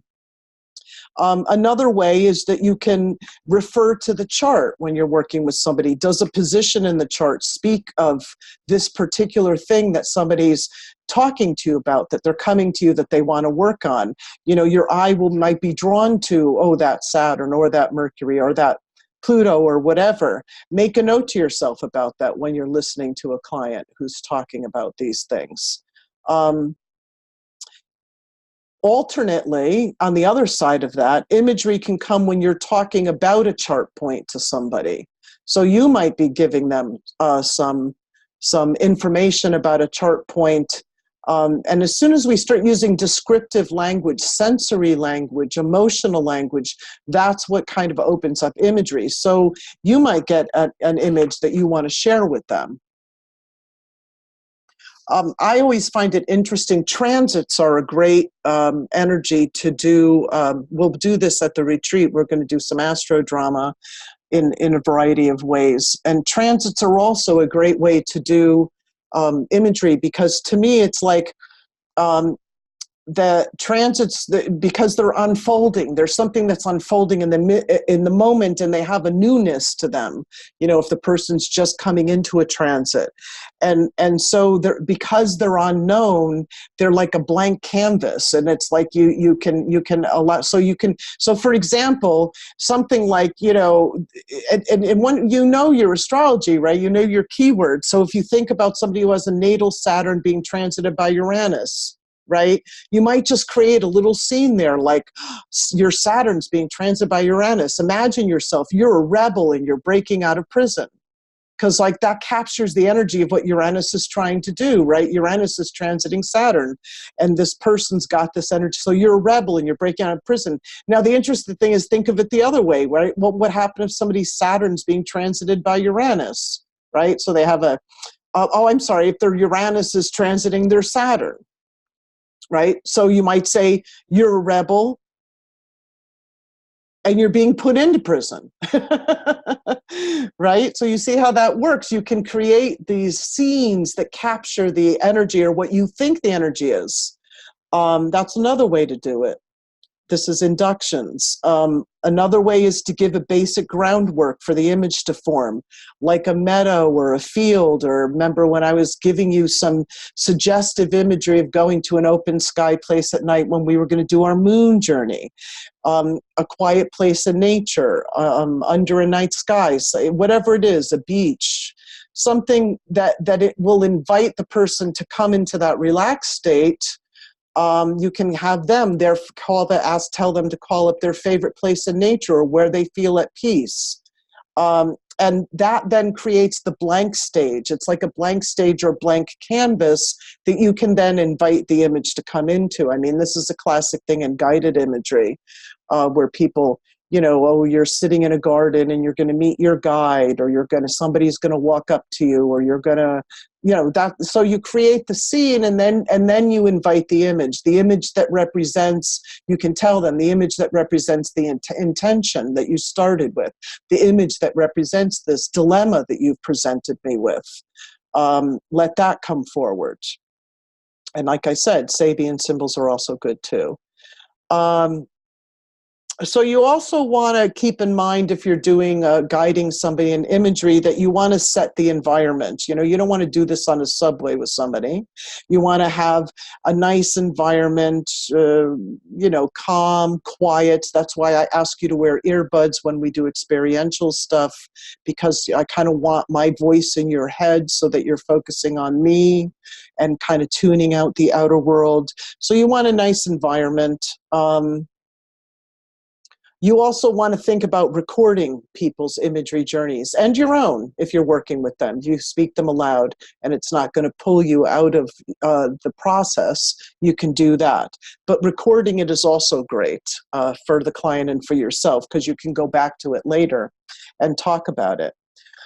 Just so that you know, when I said you close your eyes and see a tree, closing your eyes alone brings you to focus inward, and it immediately opens the pathway for imagery to flow. And that image, like I've had clients come, they're like, oh, I never picture anything and I can't get anything. And then, you know, and I always say there's all these fears that people have when they're doing regression work specifically, but anything that's going to open up, this is the ego, right? The ego imaginings. I'm doing it wrong. I'm not going to get anything. Oh, I forget. I always have them. What are the three main fears? I'm just making this up. Right? Toby said that. Yeah, good. It's exactly what we want, right? So and those are the ego defenses. They're going to come up, right? And even with yourself, it's going to come up. So that's fine. And sometimes with new clients, I just practice with them. So they might have all those fears and I'll say, okay, well, just try something with me. So for a minute, this is before we're really going into the session. Just imagine yourself, you're on a path. You're walking, just however vague the image is. It doesn't have to be Technicolor. It can just be a static image. It can just be a flash of an image. All of it's acceptable, right? So you just imagine yourself walking on a path, and you as the guide, and here's the key, you start asking them, oh, is the path straight or curved? You ask them either or questions. Is it flat or is it uphill? And in this way, there's a lot of reasons why you do that. But the first is, you're inviting the subconscious to produce the image and really make it more vivid. But you're also bypassing the fear of someone not getting something. And then as you start to do, is it day or night?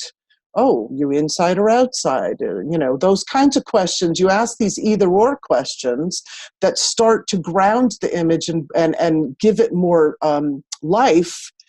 And then you have them open their eyes and say, see, you just did it. You were just walking on a path there were trees, there were birds, there was sun. So then you say, see, you just did it. That's all it is. And that helps to also alleviate the fear and also calm, the little ego self that's going to be too worried that it's going to get taken over.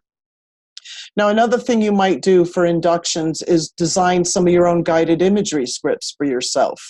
The only thing to keep in mind with that is you don't want to structure it too much. There's kind of sometimes, and guided imagery I did with you in the first webinar, I find them with groups difficult because people image at their own pace and I mean, they're useful for sure, don't get me wrong, but I much prefer one-on-one work. Because you can then tune into where the person's at and you can tailor what you're saying to them exactly perfectly for what's going on with them, as opposed to putting out generalizations that then people have to follow. So group guided imagery is a little more touchy in that way, but you can design imagery scripts for people. Like I said, I did with the moon with you. We did our moon journey. But one thing to keep in mind, or a few things to keep in mind, is don't structure it too much. You don't want to interfere with the imagination. You want to allow it to make it its own.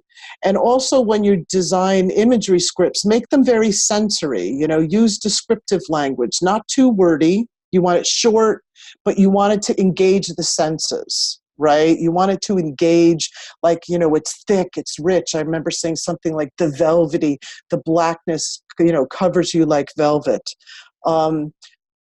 Another way in a guided journey script is that you might start with something conceptual. This is what I was saying before, throw the dog a bone.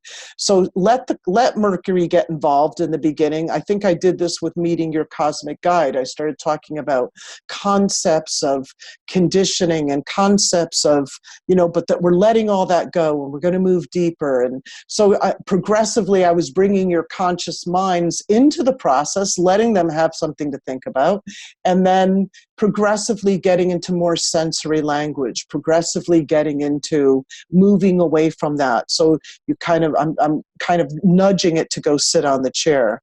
I did a script for NORWAC once, a post-conference, which I've never actually used again, and I may use them in the retreat. I'm not sure yet. I did Pluto journeys. And Laura, you were there. Laura Tad was there, I think. And so I may share some of those scripts with you. And I designed these scripts for Pluto in the generations that are alive now, which would be like, for people that would have been at the conference, like possibly Pluto Capricorn to Pluto Scorpio, I think I did at the time. So you can do these kinds of things, and they're ways to get a person to get in touch with how that energy is manifesting in their life. Okay, so the next step, thank and acknowledge the image for coming. You can do this in any way you want, right? It's a formal bowing to the image. You just acknowledge it. Well, thank you, subconscious. This is also inviting. You want to let it open up. Come on, bring it on. And then you want to start to question the image. What does it want to show you? What does it want you to know? What is it about? This is where we start dialoguing with the image. This is how the image starts to come to life and start to take a life of its own. And as I said, it can start as a static image, but progressively as it reveals itself, it will deepen. It will, and again, it doesn't have to be Technicolor. It doesn't have to be your imagery. Sometimes, imagery can be dim. Sometimes it's vivid. It also can be different every time you do it. Sometimes it's more vivid than others. Sometimes it's in color. None of it's right or wrong, right? We have to treat these images with the respect of what they are, back to what Yeats is saying. Right? An image alone that comes from the subconscious is something so precious that you can meditate on it for your whole life and you'll still be uncovering the depth of your soul just through that one image. Now, in the next step, we let the image come to life. And here's it's a little bit of a balancing act where you're following the lead of the image as well as guiding the image. And this is for yourself and or working with someone else. You can use resources if you need, as well as you can also tune in with the client. Again, one-on-one is really, this is where the real meat of the work starts happening, where what you're suggesting with the client, if you are suggesting at all and not just leading the imagery, but you're interjecting something, that you can be asking them what they want to do. Right? So it's a dance between you and the person and the subconscious, and also any resources you bring in. So in guide, like I said, it's this delicate process of leading and following. And again, you'll learn this the more that you do it, especially with people. But one thing I want to bring up is you must listen with your entire being when you're working with somebody. Listening. And I don't mean just with your ears. I mean with your body. With your inner, where you're, because a lot of times people work with me, and I do this when I'm working, I go,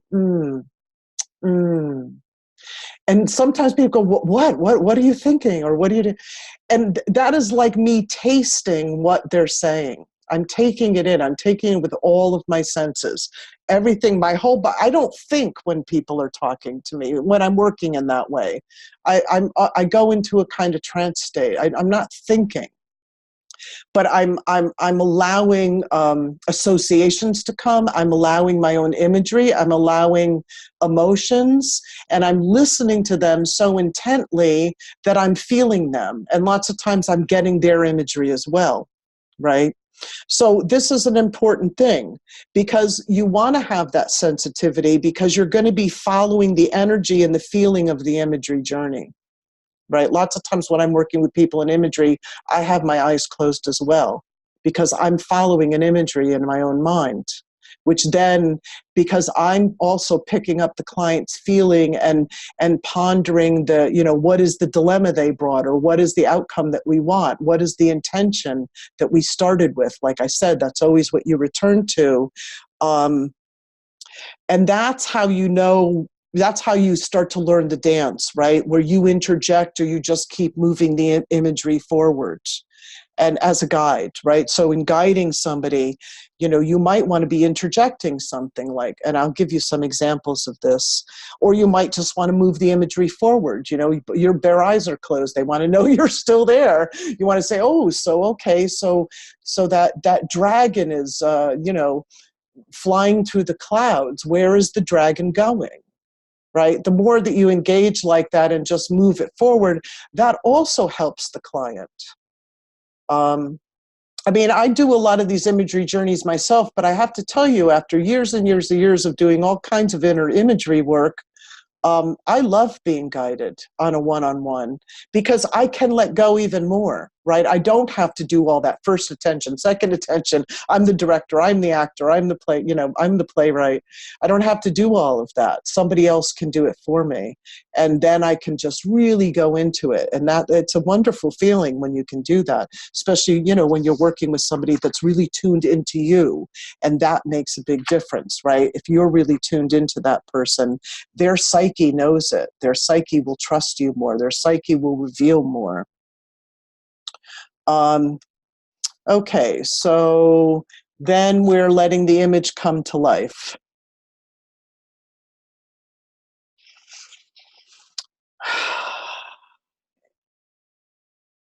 now you have to think about your, because I said in these stages, this is what I'm saying. We're in the meat of the work here, right? And 5, is there anything else you want me to know? Here is where you're starting to think about, you're bringing in, what is it, again, back to the intention. Based on you want to start working towards some resolution, some insight, whatever the person needed. And also be aware that insights may come to them on the journey, like the little one that I shared with you of my Saturn. Don't let that stop the journey. Just continue on. Restate the intention and question if the journey starts to become unfocused. This is an important point for both you and the client, right? So let the insights come. That's great. So if a client comes into insights and they start mentalizing too much, you're going to want to stop them from doing that. You don't want the conscious mind to be jumping in right now. You want Mercury still sitting on the chair recording, listening intently, but you don't want it to start analyzing. So as soon as somebody goes into it, so it's one thing to jump to have an aha, like, oh my God, that's like when I was doing this, or, oh, that makes so much sense to me. That's great. But if they start going into, well, that must be my, blah, blah, blah, blah, whatever. They start analyzing, the difference, just pull them back. So then you're going to ask the image, like I said, a lot of the meat of the work happens here. Then you're going to start asking the image before you're moving towards a kind of closure, feeling like you got your resolution, your insight, your dilemma resolved, some kind of reconciliation, whatever needed to happen. Then you're going to ask the image, is there anything you want from me? And then if you called in resources, and I'll talk about that more, and you'll really get it after we do the 4th one, because I'm going to talk a lot about working with resources in the spirit world. So you'll really get what it feels like to work with these animal beings and cosmic beings and all these other helpers that are available to us. But certainly if you've called them in, you want to thank them. You want to just acknowledge them again, that they came to help. And then, again, these last stages, create something from the image, take a break, discuss after taking a break, if you've recorded it, you can also be taking notes while a person is doing an image of your own thoughts, your own feelings that are coming up. Then you start to discuss it with your client, right? The impressions that you might, if they come up with it, that's another point I want to make. If they come up with insights while you're doing the journey, you might want to jot that down as the guide, right? Oh, they mentioned this reminds them of their mother. Okay, so you might want to jot that down, because that's also stimulating your associations. And again, the more you work with imagery and the variety of human psyches and the way imagery expresses itself, the more you'll learn the language of it. You'll learn the interpretation. And as I said in the first one, it's not that we're going to, I use the word interpretation, but we're not necessarily interpreting someone else's image, although we might, you might be adding something, but it's the combination of the client's impressions and your impressions that may start to make even further connections. And this is where you're starting to analyze and integrate. This is what we do with astrologers with archetypes, right? We think in archetypes. We just don't always associate archetypes with imagery as much as we do with mental knowledge. So when we're talking with somebody about their chart, we're talking about these archetypal beings, and we're sharing what we know through our lens. And again, like I said, the whole point of all of this work is to do that and then expand it even further and let a person's own experience of the archetypes come out, and you're midwifing that. And then the two of you can discuss it. And back to twilight consciousness, whenever you're doing this work, like I said, you don't analyze it until later, and the conscious mind relaxes and remembers and records. Any questions? I'm going to give you some examples which will drive some of these stages home, but go ahead. Questions? Yes? Yeah, you mentioned if someone starts to get analytical, to bring them back. Patricia, would you be able to maybe give an example of like how to kind of refocus that analytical process back on the experience. Right. So somebody starts to jump into, oh, this reminds me of my mother. My mother was always such a da-da-da. Oh, and her birthday was December da-da-da-da-da. Now they've jumped into, like, it's not just analytical. They've brought the conscious mind in the process too much, right? So you might go back to, again, something like, well, you mentioned mother. How does that make you feel? Right, and then whatever image you were working on, but again, keeping in mind that the image and the intention are your breadcrumb trail. They're your Google search, so you always go back to them. How does that relate to this dilemma you brought to me? They're just simple ways to circle back to where you started, where your starting point was. Does that make sense? Yeah, absolutely. Thank you. Okay. Anyone else?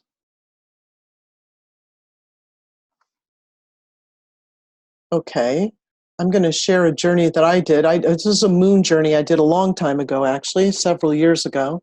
But I did it myself, but it just gives you some pictures or some idea of these stages and how they flow. I mean, I did this somewhat with you in your moon journeys, but maybe not all of the stages. So when I called up my moon image, my moon journey landscape was an open, so my moon's in Gemini.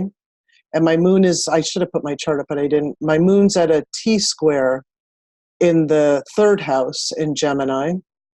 And the T-square comes from Jupiter and, I don't even know my own chart.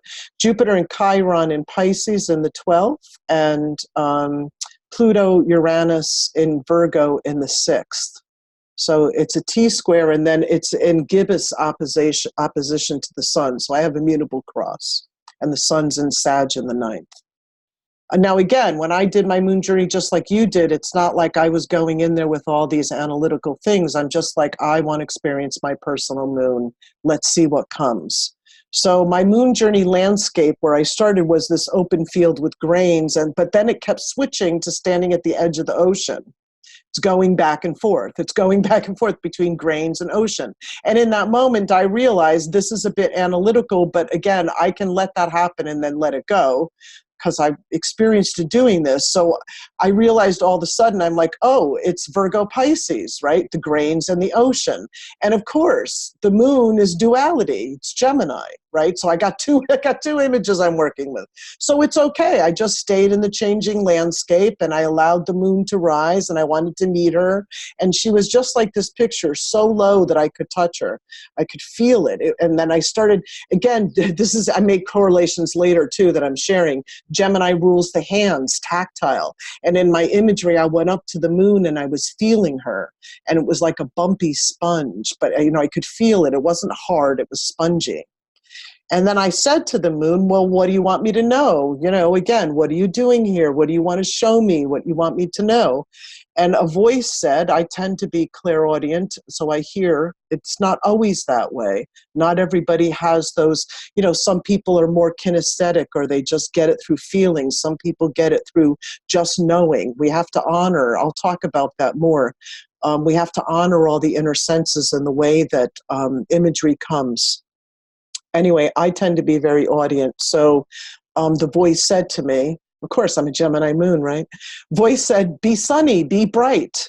And I kept seeing at the same time that the moon was switching back and forth from being silver to like the sun. It was like gold and then silver and gold and then silver. And I'm looking at it and I'm just as bow. I'm like, what is that? And I said, what are you showing me? And the sun said, be sunny, be bright. And then suddenly I realized, like literally I hadn't thought of it, this is the gibbous moon coming to fullness, right? I have this moon-sun opposition. So in that moment, I had a realization that what the moon was showing me was it wasn't so much about being in the gloom or the woundedness of the T-square, the Pluto-Uranus, the Chiron, and that there's other aspects of the moon that I really hadn't.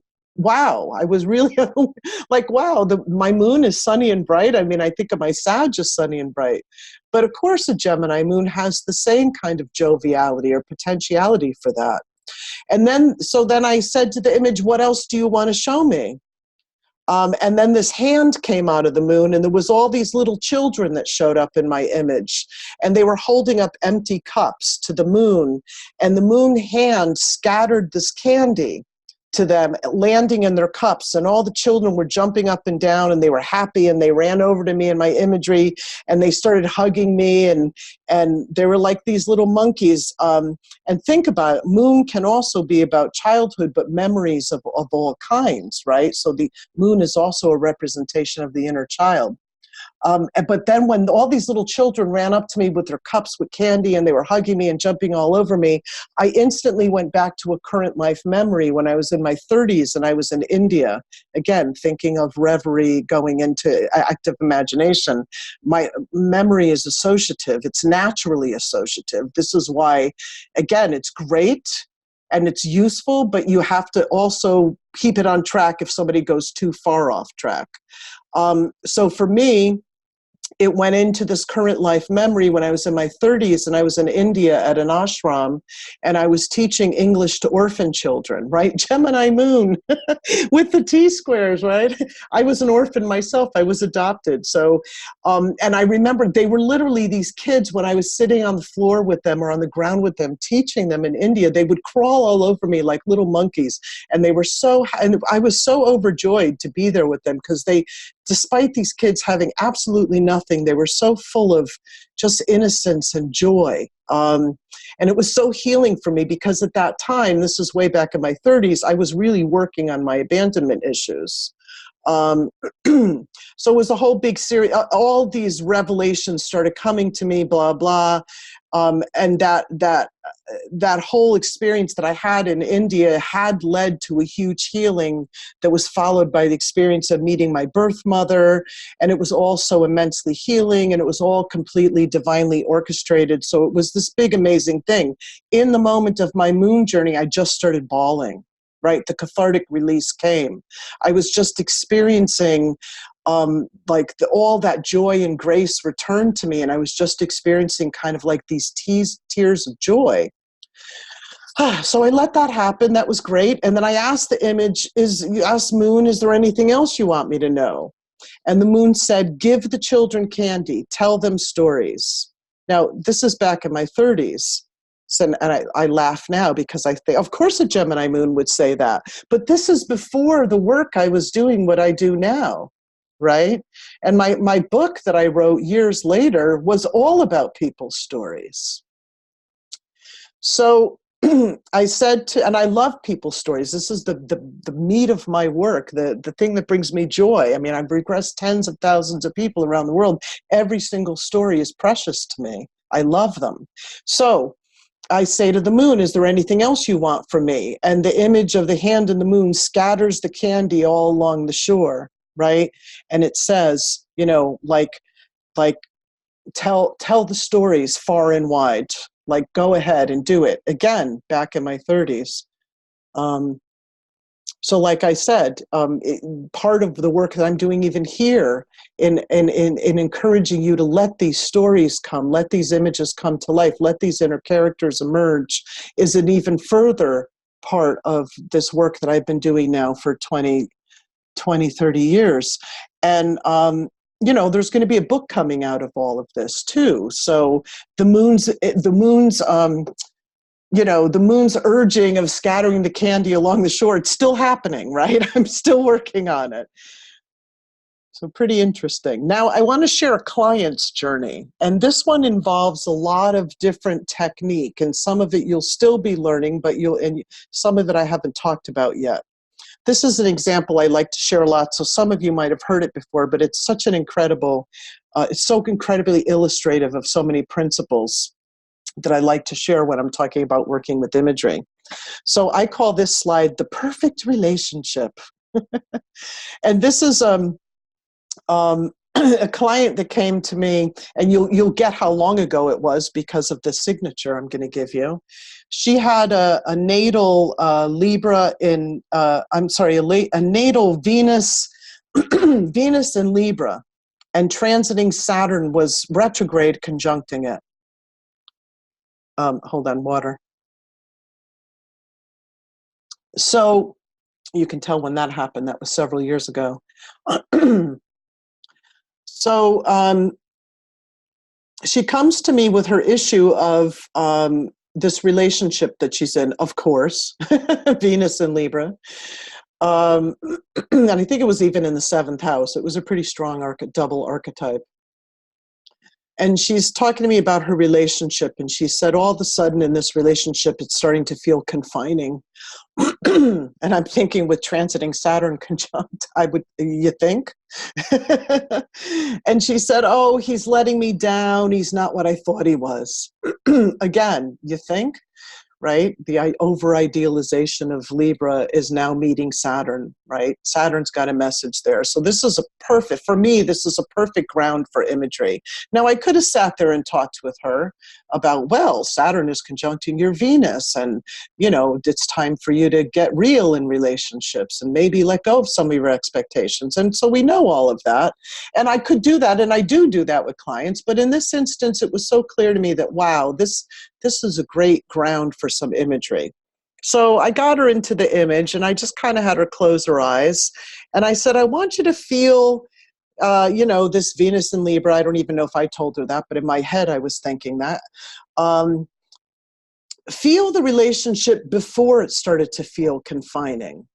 I want you to just be in that and let some image arrive. And she's feeling the feeling, and she's like, oh, I'm in love.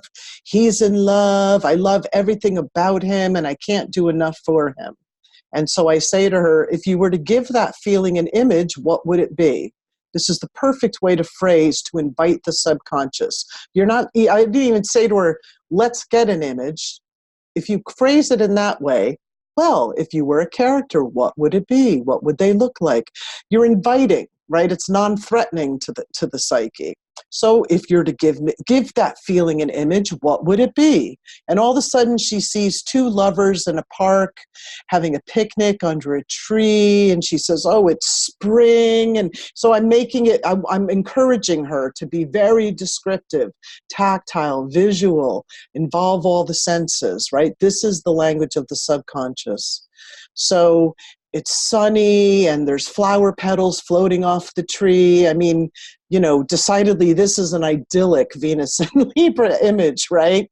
And I always say, I was laughing to myself inside thinking that, any minute Bambi and Thumper were going to show up. So I let her be in this feeling, like really ground her in this feeling. She's, we're in love, and it's spring, and it's great, and it's warm. Now I'm thinking back to what she's presented me with, the initial image. The relationship is feeling confining. Her expectations are crashing down. Saturn is doing a reality check. So now I said to her, I'm actually introducing the conflict into the relationship, because that's what she presented me with as the intention to find out. How do I resolve this conflict? So I say to her, so now let the feeling of him not being what you thought he was come up. And so the image starts to change. This is what happens when you introduce elements into somebody's imagery. She goes, oh, it's getting cloudy, and the storm clouds are coming, and the wind is coming out of nowhere, and it's pouring. It's like instantly pouring. And I say to her, what are you doing? And she goes, well, I'm expecting him to help me, but, and she's like, and her jaw kind of drops, and she goes, he ran off. He left me there. He effing left me. She's like, so, like, what? Like, the wind comes and the rain, and he runs off and leaves me there? So here she is in her image, standing in the rain, getting drenched.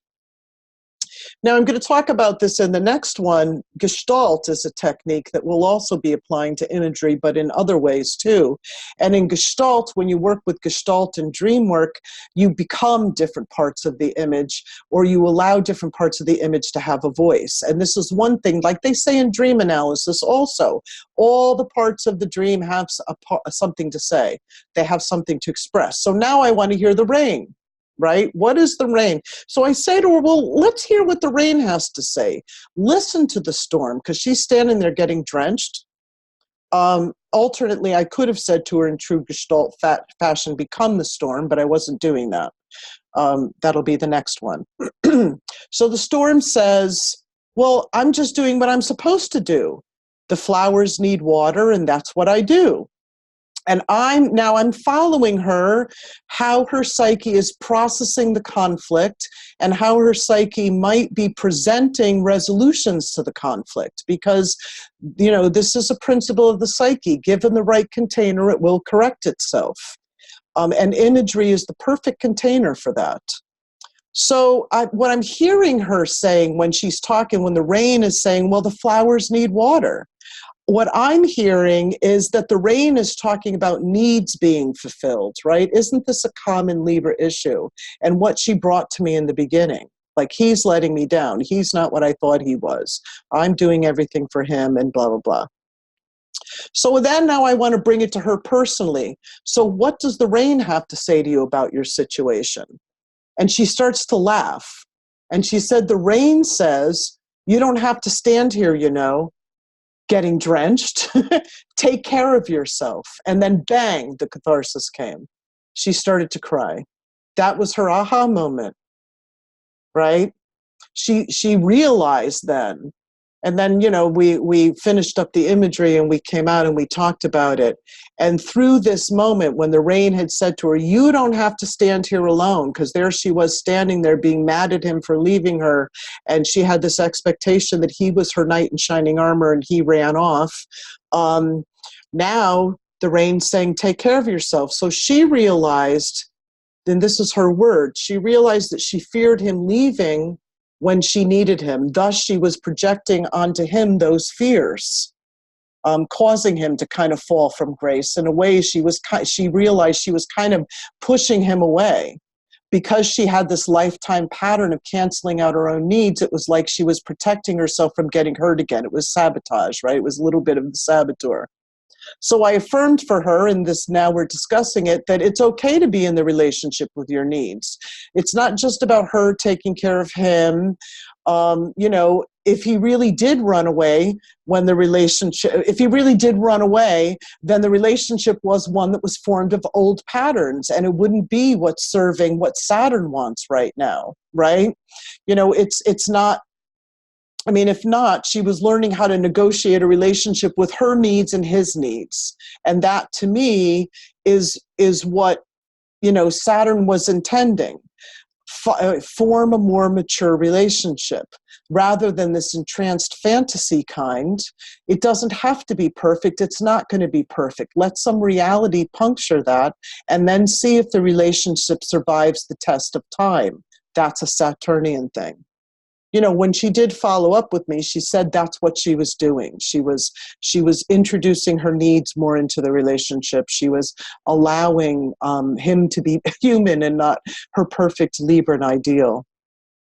So you see how that works, right? This work that I did with her was like, 5 minutes, yet so profoundly hit her in a way that words alone or descriptions of something didn't or might not have, because like we've seen that all before when we share information with people and they don't always get it. So okay, that's just, and let me see if anybody has any questions before I move on.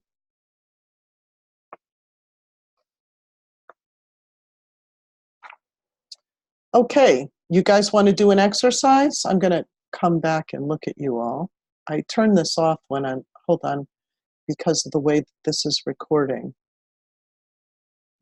See if I can get back there. Oops, where are you all? I can't find it. You all there? Okay, so do you want to do an exercise? Okay, I see some nods. All right, good. Okay, I'll go back then. Go back into hiding over here. All right, next slide. So I'm going to guide you through this, and again, using the stages that I was talking about. Whoops, did I do that? Oops, that's not what I wanted to do. Let me see what happened.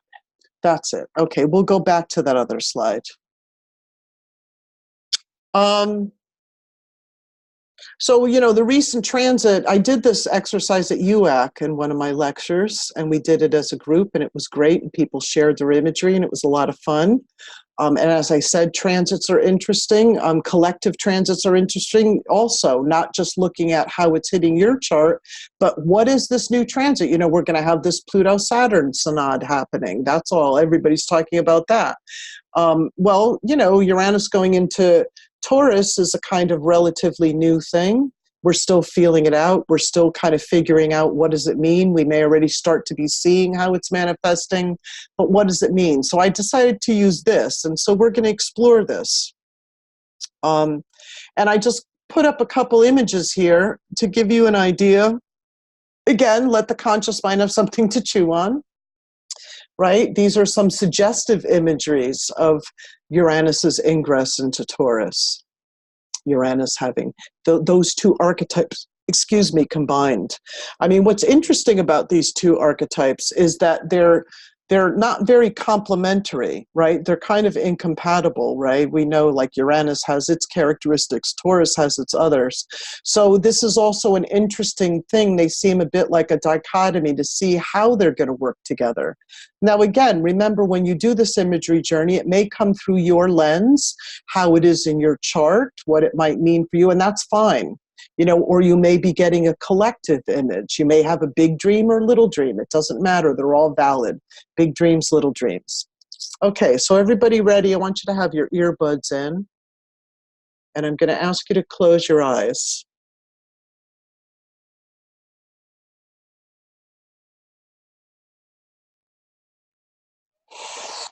And, you know, try to quiet that thinking mind a little bit. Let it know that we're just going to play a little bit here in the field of our imagination. And I'm going to talk to your conscious mind. Mercury, so clever. What a wonderful energy you are. I'm going to give your conscious mind some suggestive keywords that might denote different aspects of Uranus going into Taurus, that kind of denote, suggest how different they are, and how do we reconcile that? How does that come into synthesis? How does that express itself? So I want you to, rather than even hearing these so much and thinking about the keywords, I want you to start to feel them as I'm saying them. Erratic versus predictable. Ideas versus sensation.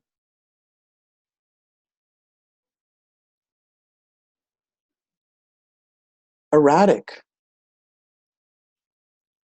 versus routine. Temporal versus enduring. Radical, careful.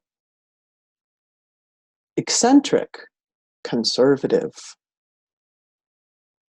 Detached, possessive. Airy, earthy. Imagine in your mind's eye lightning across the sky, across a wide, lush, deep green meadow. And starting with the feeling of that, Uranus moving into Taurus. Let an image start to come that represents the blend of these archetypes. Your own image.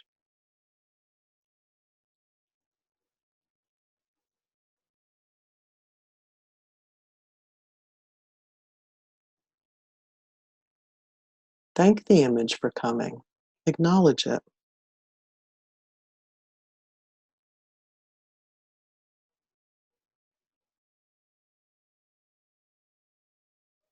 Ask the image, what does it want to show you? What's it doing here? What does it want you to know? What does it want to reveal about itself?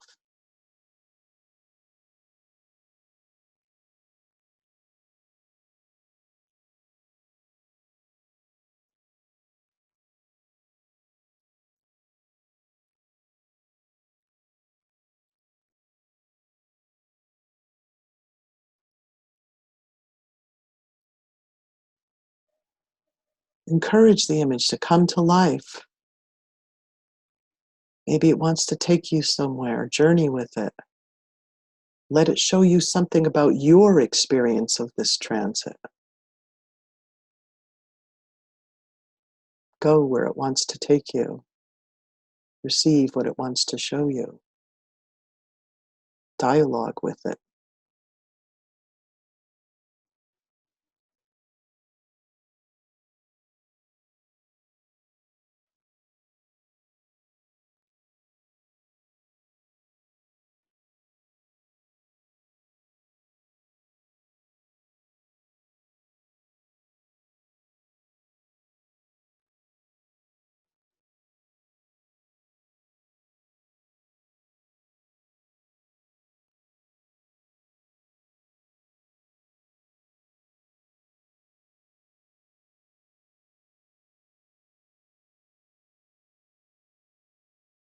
Let the image, ask the image, anything else you want me to know?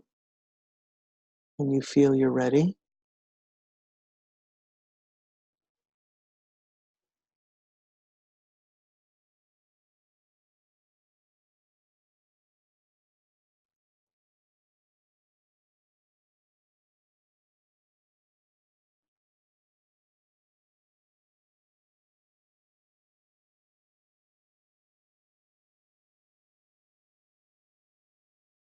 When you're ready, acknowledge the image. Thank it for coming. And anything else that showed up, anyone else that showed up. See if there's anything that this image wants from you. What is it calling forth from you? Does it need something from you?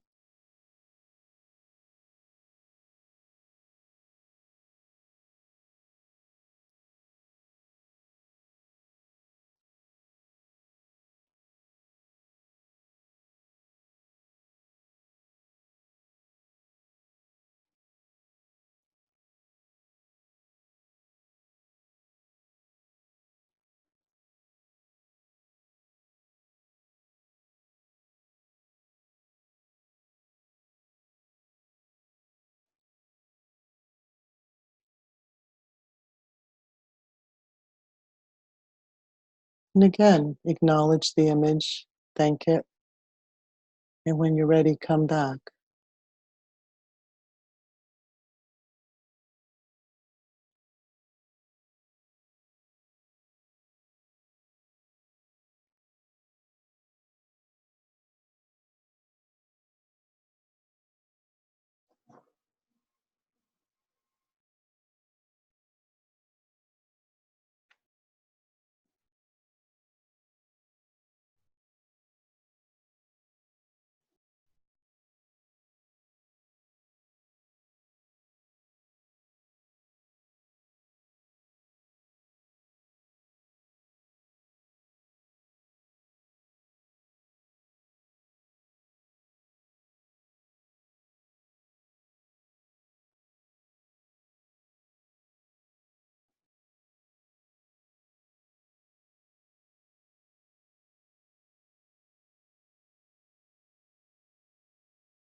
If you want, you can write something down from your image.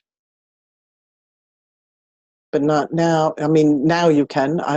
But what I was going to say is also keeping in mind the last step, that you might want to create something of that image. You do that later. And then you can go back to your creation and analyze it later. See if there's even more understanding that comes to you.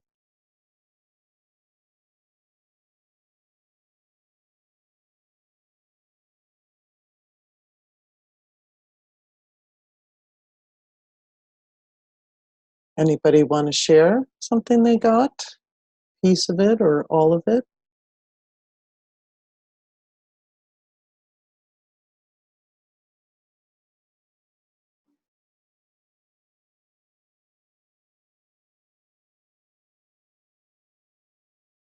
I'll share. Sure. Thank Um, you. It was just really a lightning bolt hitting the ground, and the ground split, and then just appeared a hydrangea flower. Hmm.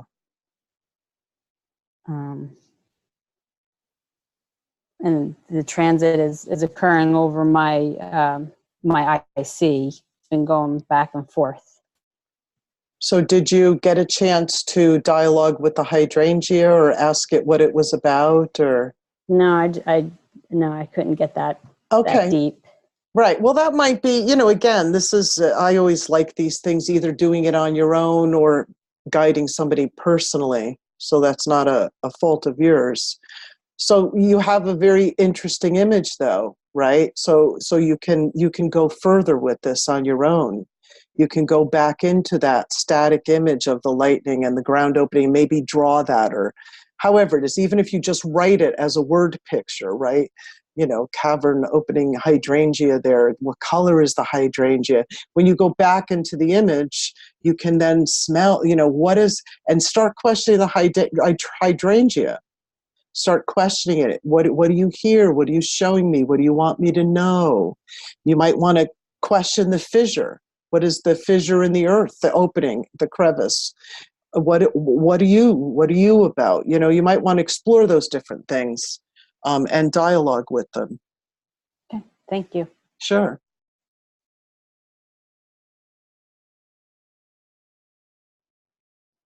Trisha, I'd like to share. Sure. With me, it was very dry, hard ground. It was solid as a rock. It was parched in drought. And so the lightning, of course, brings rain. And so all of a sudden, all the cracks are starting to form in the ground, and there's lots of water coming in, forming into rivulets. Right. Flowing everywhere. So I've got Taurus ruling my 6th house. And so Uranus is saying, all right, too much rigidity, too much structure. It's parched. It's enough. You've got to work with the flowing water. So that's what I got, sort of working, with feeling. Break up that solid, rocky Taurus, because I've got Venus square Saturn Pluto. So yeah. It feels good. Try another way. Try with water, with feeling and flowing, going with the flow. Great. All right. Great. Wonderful. Okay. Again, you guys can write that up, parts of it, anything you want to share, and put that on the Facebook page. And I just want to go back to present slide. There we are. Okay, I just want to go back to this because I have a lot I want to share with you still. And as always, there's never enough time. At least it is with me. I'm very Neptunian, got so much to say and just flow into. Okay, so these are principles and tips for working with imagery. Some of these I talked about already, but this is just a little bullet point for you to think about. Keep in mind that your image can be short, and if you're working with the client, it can be used as a topic for discussion. For example, I had a client with the sun in Libra in the 12th, and Chiron is in opposition now. So it's transiting Chiron's in opposition. And the client was becoming aware of some old patterns that were hidden from her, 12th house surprise. Somebody's not muted. I just want to check and see. Just mute yourself, please. That these patterns were hidden from her. She wasn't seeing them. So we decided to look at her solar nature that was being affected by the transit. So I said to her, and this is simple, right? Close your eyes, call up an image of the sun in your own way, however that comes to you. No, I didn't do the whole go to the open sky place and the sun is rising and, like I suggested to you in the last one. I just said, get an image of the sun in your own way. And she said, it's really interesting. Think of the sun in Libra in the 12th house. She said, I like the sun best when it's reflecting on something. So the image that she got is sunlight reflected on a water lake. I mean, think about that. Libra in the 12th house doesn't want to directly be seen, doesn't want to directly look at the sun, right? Likes the reflection, likes to be a reflection of somebody. Isn't that interesting? That's where my mind goes. So I say to her, imagine that now, that lake, the sun is it, and I'm starting to ask questions. Again, I want to bring that to, is the sun shining? Is it morning? Is it midday? Is it sunset? She's morning. She says, morning. What season is it? Is it summer? Yes. Is it warm? Yes. When you're looking at the scene, how do you feel? And she said, I feel calm, and the word serenity comes to me. Are you alone? Yes, but I feel like my husband's in a cabin behind me still sleeping. If this image had a message for you, what would it be?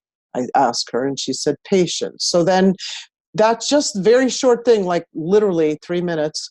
We used that to then launch into discussions of the themes that she was talking about, right? Becoming aware of these old patterns that were hidden from her. And the Chiron transit was, of course, triggering that. I'm not going to go into all that. But anyway, so you can take an image, a short image, go into it a little bit, develop it, and then use it as a topic for discussion. Another is an image, as you know, we've been doing it, can be an opening to a journey or an active imagination. As I said before, it could be a static image that you then bring to life. If the client vibes, this is an important thing, if the client vibes with an image you give them, because as I said, you may conjure an image looking at somebody's chart or listening to them. If they conjure an image, if you conjure an image and you give it to them and they go, wow, that's me, then use it. Now, here's a great example. I had a woman who had a moon in Capricorn in the 8th house. And she called me on the phone. I didn't know her, and didn't even know her chart at the time. But she called me on the phone, and she was talking to me about why she wanted to come for a session. And she had breast cancer. And she was feeling incredibly isolated, and it was a very difficult journey. And she didn't really know where to turn. And she was doing everything she could for healing and so on. And while she was talking to me, I had this image of a mountain goat on top of a mountain. And then, of course, I got her chart data, blah, blah. And when she came for the session, when I looked at her chart, of course, the moon in Capricorn's in the 8th house. And I think there was some transit going on at the time. I don't remember. Anyway, I think it was like at the top of the chart. So it was like the most elevated point, and it was very important to her. And of course, that's all the moon, right? Also associated with the breasts, and it's in Capricorn, and it's in the 8th. Something like, oh, I'm sorry, it wasn't top of the chart. It's in the 8th house. So she comes and I share, then the image, as I started working with her chart, started to come to life a little more for me before she came. And what I saw was this mountain goat was at the peak of a mountain with all 4 feet, like totally squished into like a little tiny square, just kind of standing on the peak of this mountain, right? Because there was no it was just the point. It was standing on the point, and all 4 feet were all smushed together. It was kind of like nowhere to go, and it's just up there, kind of, standing there. So that's the image that it developed to for me. So when she came, I shared that image with her, and she said, oh my God, that's what I feel like. I feel like that. Okay, so I said to her, okay, let's go into that image. So that's an image that I gave her. And in short, I'll just cut this one short because it was a lot of twists and turns. But basically, she's the mountain goat, and she's there, and I'm bringing up, what are you feeling? And, she starts to get teary, and I'm all alone, and there's nowhere to turn, and it's so hard, and, all of this stuff. I mean, facing death, right? The moon's in the 8th house, and breast cancer and all of that. So all that stuff came up. And then, so now, as I said to you before, so this is a dilemma. This is a client that's come to me to help her. So I can introduce something to the image, right? I want to start looking for a solution. So if she was your friend coming to you, you might give her suggestions. Well, why don't you, reach out to some friends or this and that. Okay. So I just instantly, because I'm in the image with her, I come up with this. I said, well, let's imagine goat. And this is another thing, talk to the person as the image, right? So, because I want to take her, she's out of her present day consciousness, and I want her to be that goat, Now she's identified with the image. Okay, so she's this image, and I say to her, so go, you're stuck here all alone. Let's imagine that there's this huge like plank coming, and it's coming and it's coming and it's leaning up again, and all of a sudden, bang, there it is, right below your hooves. It's right there. It's leading, it slopes down to the bottom of the mountain. And I let it sit there. How does that feel? And she's like, I don't know. It looks steep and, like that. So now I'm interjecting in the image because I want to help her get over this complex. So I'm like, well, we'll go. Why don't you just put one little hoof on it and see what happens? And so very tentatively in her imagery, she puts little hoof on it, and then I'm like, well, try another one, right? And so and a little tentatively tries another one, and the plank is real, like she's like, it's really there. I'm like, yes, it's really there. Oh, and then just pretty much just in that moment when realizes the plank's not going to slip, that it's really there, that i.e. what I'm suggesting to her subconscious is there really is help here. You can trust it. Again, moon in the 8th house, right? You can trust it, mountain goat. And so she goat leaps off and clambers down trots down the plank, and all of a sudden ends up in this pasture where there's these other goats eating grass. And I said, so what's that feel like? I'm just going to go and hang out with them, and I'm eating grass, and it's a great, and rolling around the grass and blah, blah. Okay, so that's just an idea of how I broke a kind of stalemate or introduced an element into an image that then can open up to a resolution. Because what ended up happening with her, and we used this image to really ground that further, that there is a herd somewhere for her. There are other goats. You're not the lone goat, right? You're not stuck on top of the mountain. There is help. And we used that in further discussion about her finding a support group, which she did. Right. And then she went and she found this whole support group to help her breast cancer survivors and people going through it. And it was incredibly helpful and healing to her. Okay. So you see how that works, right? So your image can also be something the client takes away and contemplates or explores further. So you can, you may not like, just like what, I'm sorry, I don't remember your name, but the image of the lightning and the crack and the hydrangea, we didn't, I could have gone in to guide you in that and see what's in there further. But I gave you the suggestion. Well, take that away and contemplate it, explore it further, and then gave you suggestions of how to do that. You can do that too with an image that comes up. So here's some of the principles, right?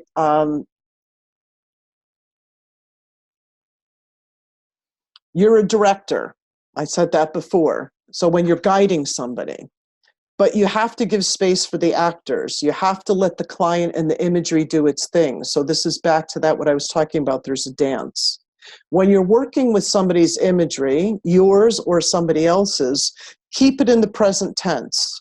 Because here's a thing to remember. To the subconscious mind, everything is happening now. There is no past, future, it's only present. Everything is happening now to the subconscious. So when you speak now language, like when I was talking to the goat, I'm talking to the goat. To me, the goat is really there on that mountain. In her consciousness, it represents some sub-character, some part of her that is really stuck there. It is happening now, and her subconscious is convinced there's no way to get off that mountain. So I'm talking to it, well, let's do this now. Now, what do you want to do, goat? Well, try it now. So everything I'm phrasing is happening in the moment. Like I said, also, you can guide the person to enter the image, ways to invite them to become the goat is one way. That's classic Gestalt. Imagine yourself there. And then you start asking what I call deepening questions. How do you feel? What's happening in the scene? What are you thinking? What are you feeling? These are images to get those are questions that are not necessarily, like I was saying before, about focusing the image, the either or questions. Is it day or night? Are you wearing clothing or not wearing clothing, those kinds of things. Here I'm deepening and I'm doing sensory, feeling. What are you feeling? What's happening, right? What are you thinking? So these are now questions that I'm asking that are then deepening. And as I said before, don't let the person mentalize too much. Insights may come, but you get into too much analysis, they're going to bring their conscious mind into the process and stop the imagery, because that will kind of stop it. So you can tell them, okay, I'm going to make a note of that. We're going to analyze it later. Just be in the image. That's another way. You asked me, Toby, before about that. That's another way to do it. Tell them, okay, I'm making a note of your insight. We'll analyze it later. Now go back to the image. Be the goat. Okay, and as I said before, insights are going to come, et cetera, et cetera, et cetera. Let them happen, but don't let them stop the image. I told you before that asking the either or questions is the way to allow the image to come. Thought, image, and feeling, that's the royal road to the subconscious. Here's another thing to keep in mind, just like bringing the plank in for the goat. Helpful beings and spirit animals can always be invoked. And you can call them, you can introduce them as helpers if the person doesn't have them already. Or you can ask them if you know that they have help in the spirit world or they're used to trotting around up there. Bring in one of your guides or something like that. We're going to learn to do this more, as I said, as we move on. But my point being that if you introduce the third element or a thing into a stuck image or a dilemma or something that seems that you can't move, you're like, whoa, I'm really stuck with this. You can bring in, when this other energy comes in, it changes the image because it's bringing a third energy in. So you introduce a third thing. It can be a guide to give insight or overview or a picture. You can, lift the person above the scene and have them look down at it as they're flying with an eagle or something to get a perspective. But you can bring the being in. In my case, I brought the plank in. Okay, dialoguing. Dialoguing helps keep the energy moving. This is also, so now the images come to life and all of that. You want to keep the energy moving. And in the case of where there seems to be irreconcilable differences or, opposites that you just feel like, and we're going to talk about this in Gestalt, where you bring two oppositions in, something you may have in opposition to your chart. They seem to be two energies that aren't talking to each other. They're like mad family members, right? Or a couple that's like really pissed at each other. You start a dialogue. So here you're like a couples therapist, right? You start a dialogue. You get one side talking, the other side talking, one side talking, you can direct them, right? If they have something like, a kind of dilemma like that, that seems to be, you're not going to be able to get a reconciliation because you want, you're working towards reconciliation, especially with opposites. For example, like I said, work to resolve those. Dilemmas are another one. Like, for example, somebody might have an image of a car an image of a car getting stuck in the mud. And their image is like I'm a car. So Saturn might be transiting their Mars, right? I'm like in a car and I'm stuck in the mud and I'm spinning my wheels. So you might ask, well, what's the feeling? What's the message? You can ask, and then you can talk to the different parts of the image. What's spinning in the mud? What is that wheel doing? What's the message? What are you feeling when that's happening? What part of you is that wheel? And then you can ask the mud, right? What are you doing? How do you feel? And ask the person, what part of you is that mud? And then maybe in this dilemma, you might want to start to, once you learn about what the parts are, and the parts, now you've given them permission to speak, because like I said, in your mind, you're thinking, oh, it's Saturn transiting the Mars, right? Mars is like the wheel spinning and Saturn is like the mud. So you might now try to start to suggest ways to get them to work together. You can engage the person's own creative power to solve the dilemma. You can ask them, how would you get out of this mud? Does mud have any suggestion? Does wheel have any suggestion? Because they're all parts of the person. They're parts of the transits that's going on. They're parts of the archetypes. What do they want, right? You can ask, and again, you can also ask for resources. What would happen if somebody came and threw some sand there, or the ground starts to freeze? It's starting to get cold, and there's all kinds of creative ways that you can start to change the image a little bit. The ground's freezing now, and the wheel has some traction. What is that like? So you get the idea. Now, be aware that there might be scenarios that come up where there's like my wolf creature. There's creatures, or a snake. Not that snakes are, but they're scary to some people, right? Or we have this really deep archetypal fear of snakes, or a bear that might seem threatening to them. So when you get these, you may get these kinds of scenarios. You may get frightening scenarios. You may get hostile figures. Quite frequently, like I said, these hostile figures show up as some repressed thing, something that hasn't been given voice, right? They become bullies when they're not given voice. They're angry being cast in the basement of the subconscious. So you want to invite them. You want to encourage to find out, what is that about? What is this creature, this snake, right? And it's okay also for the person to, if they feel scared, confrontation is okay. It may need to happen. Confrontation, so it's okay to stand there. One way to do that is have them just assure them that they're safe and tell them to look into the eyes of the creature. Look at this which is threatening you. This is a classic thing in dream work when people say they're running away from somebody and they have this repeating dream, running away from somebody. Somebody is about to murder them, and then they wake up and they go on for years and years having the same repetitive dream until you start working with the dream image, and then eventually in the dream they can turn around and face the attacker. Right? This is it's a classic way of disarming things, or getting to start the dialogue, starting the communication. These are two parts of the consciousness that have not been communicating. Somebody's been in the basement and you just let it out. So now we want to look in the eyes. What are you doing? What are you wanting from me? You can also, you might say to the client, what might you do to calm this creature right now? You might say to the creature, you seem very angry. What can we do to help you? What do you want us to know? You can also ask for help again. Bring in somebody that might know what to do with that creature.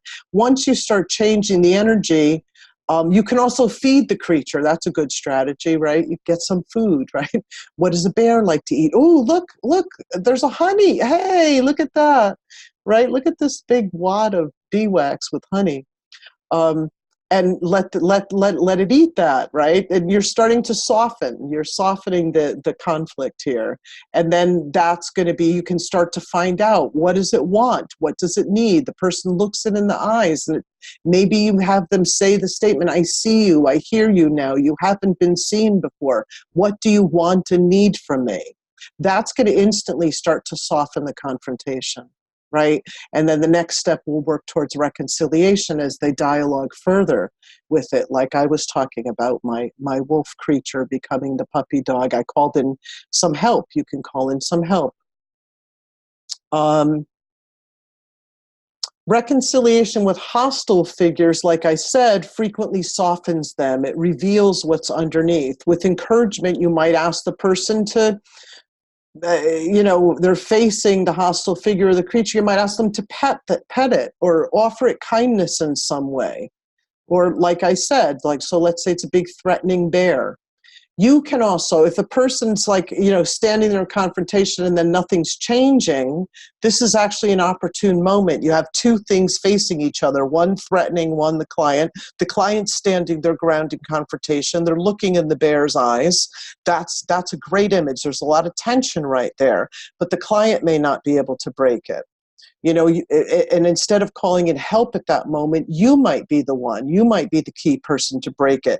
So now you start the dialogue. You can alternatively say, I'm going to talk to Bear, right? Bear, what are you doing here?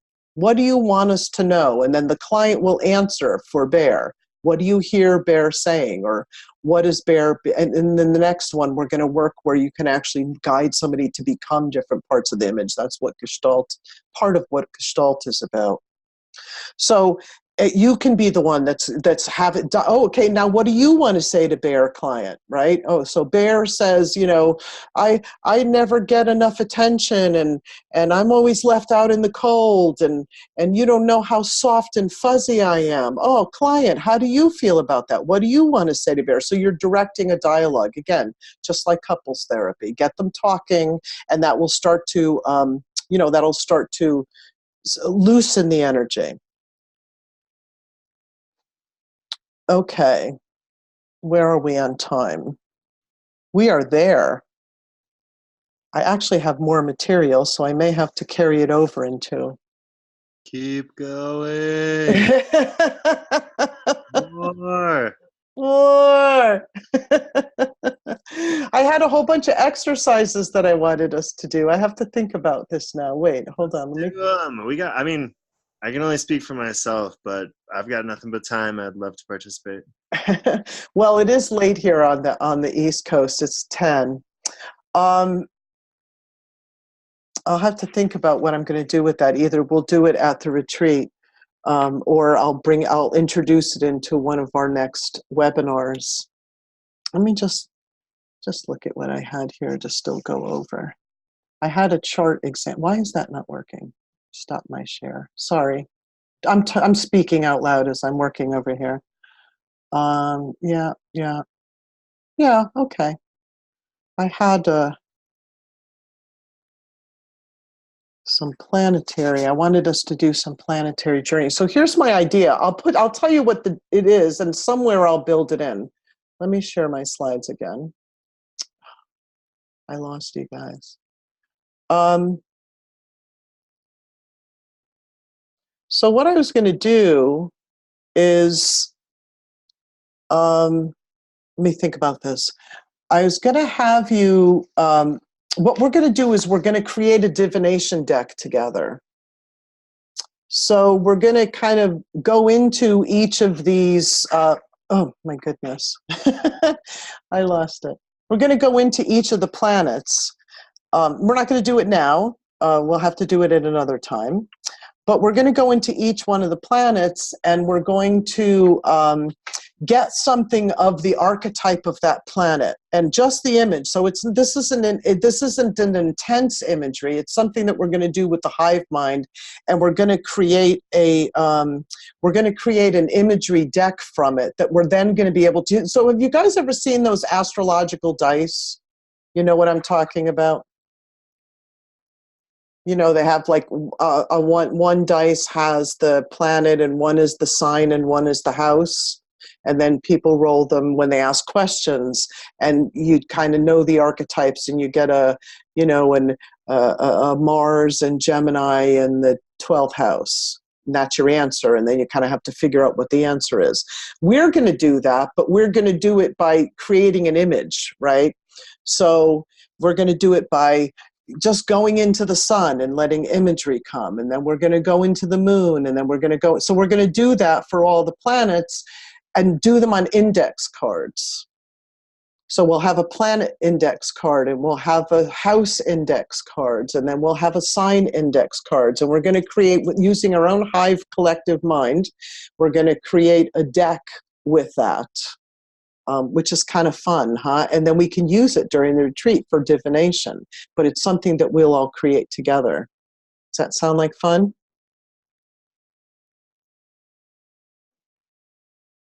Okay, where is everyone? Whoops, I'm losing my images here. Okay. All right, there you are. Part of your assignment then is going to be, I'll have to figure out where I'm going to squeeze this in. I might do it in the next one, even though it's not classically Gestalt, but maybe we'll pick up from there, and we'll start with this exercise, and we'll do these, and then we'll go into the Gestalt material, which is fine, because Gestalt is actually something that needs to be experienced. So I'm going to be talking more overview with you and technique rather than being able to do the experience of it, because Gestalt has to be done. It involves the body. So now we've already worked with the images. We're starting to open up to the emotional body, and then next we're going to get to the physical body. But again, I can't do that so much on the webinar, but we'll do it definitely at the retreat. So the next webinar will be laying groundwork for Gestalt work that we're going to do at the retreat. So this will be good. I'll bleed this over to the next one. So what I want you to do in the meantime then, and I'll send this out in an email also, is get, I made a note here somewhere, get a deck of cards, 3x5 index cards, white. Not colored. You know, they usually come in packs of 100 or something. They cost like $2-3. It's not a big deal. White index cards, 3x5. And we're going to create these images. We'll do the planetary ones next week. And then we're going to, when you have your images, you're either going to write them on your card. Each of us is going to be getting our own images. You're either going to write them on your card or you're going to draw a representation of it. If you don't feel comfortable drawing, you can write the word picture. And then that'll be the beginning of the basis of our divination deck. So you're going to have to remember, get your index cards. You can use them the next webinar. And then Amanda is going to remind you, where's Amanda? She's going to remind you of all these things you need to bring to the retreat, because you're going to want to bring your index cards, your empty ones, and the ones that you drew or wrote on to the retreat. So we're going to have to make a note, Amanda, make a note to self that goes on the to bring list. And there'll be other things that will be to bring that we'll be reminding you of as we get closer. So, Patricia, part of our homework is to make an image for each planet, sign, and house? No, I'm going to do it. We're going to do that next week together, and then the rest of them we'll do at the retreat. We're not going to do all of them. We're just going to do the planets next week in the beginning of the Gestalt webinar. And then I'll get into the Gestalt material, and then we'll do the rest of them in groups at the retreat. We'll do, some people will be assigned certain houses. So we're not doing all 12, you know, that's like a lot of images for a person to do, right? One person do. So you'll do them in groups. Anyway, I have it all figured out. But we'll have our divination deck, and then we'll be able to do some group divinations from our own imagery, which I think is really fascinating. Okay, any questions, any thoughts? So yes, your homework, Toby, is just go out and get some 3x5 business index cards. And also, if you want to have some drawing stuff with you nearby, next webinar, you can have that. That's fine too. Tricia? Yes. Can I just ask, I have some cards, but they're bigger. They're 8 by... No, they have to be 3x5.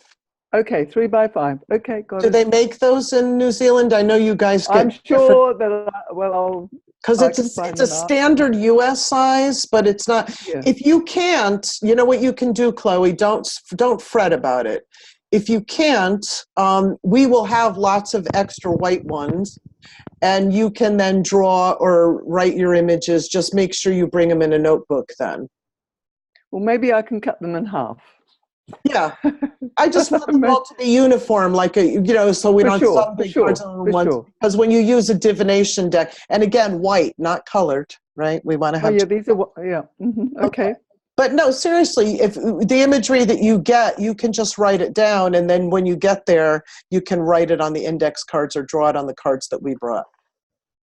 Wonderful. Okay. Okay. Yep. Mm-hmm. All right, so anything else? Questions, thoughts, feelings? As always, thank you so much. Mm-hmm. Much appreciated. Yep. Yeah, this has Absolutely. been very helpful. I'm sorry? This has been very helpful. It's given me a lot of ideas on how to do some visionary stuff with the tarot cards and Kabbalah and things of that nature, tying it all together for me. Wow, Yeah. Lovely. Yeah. Lovely.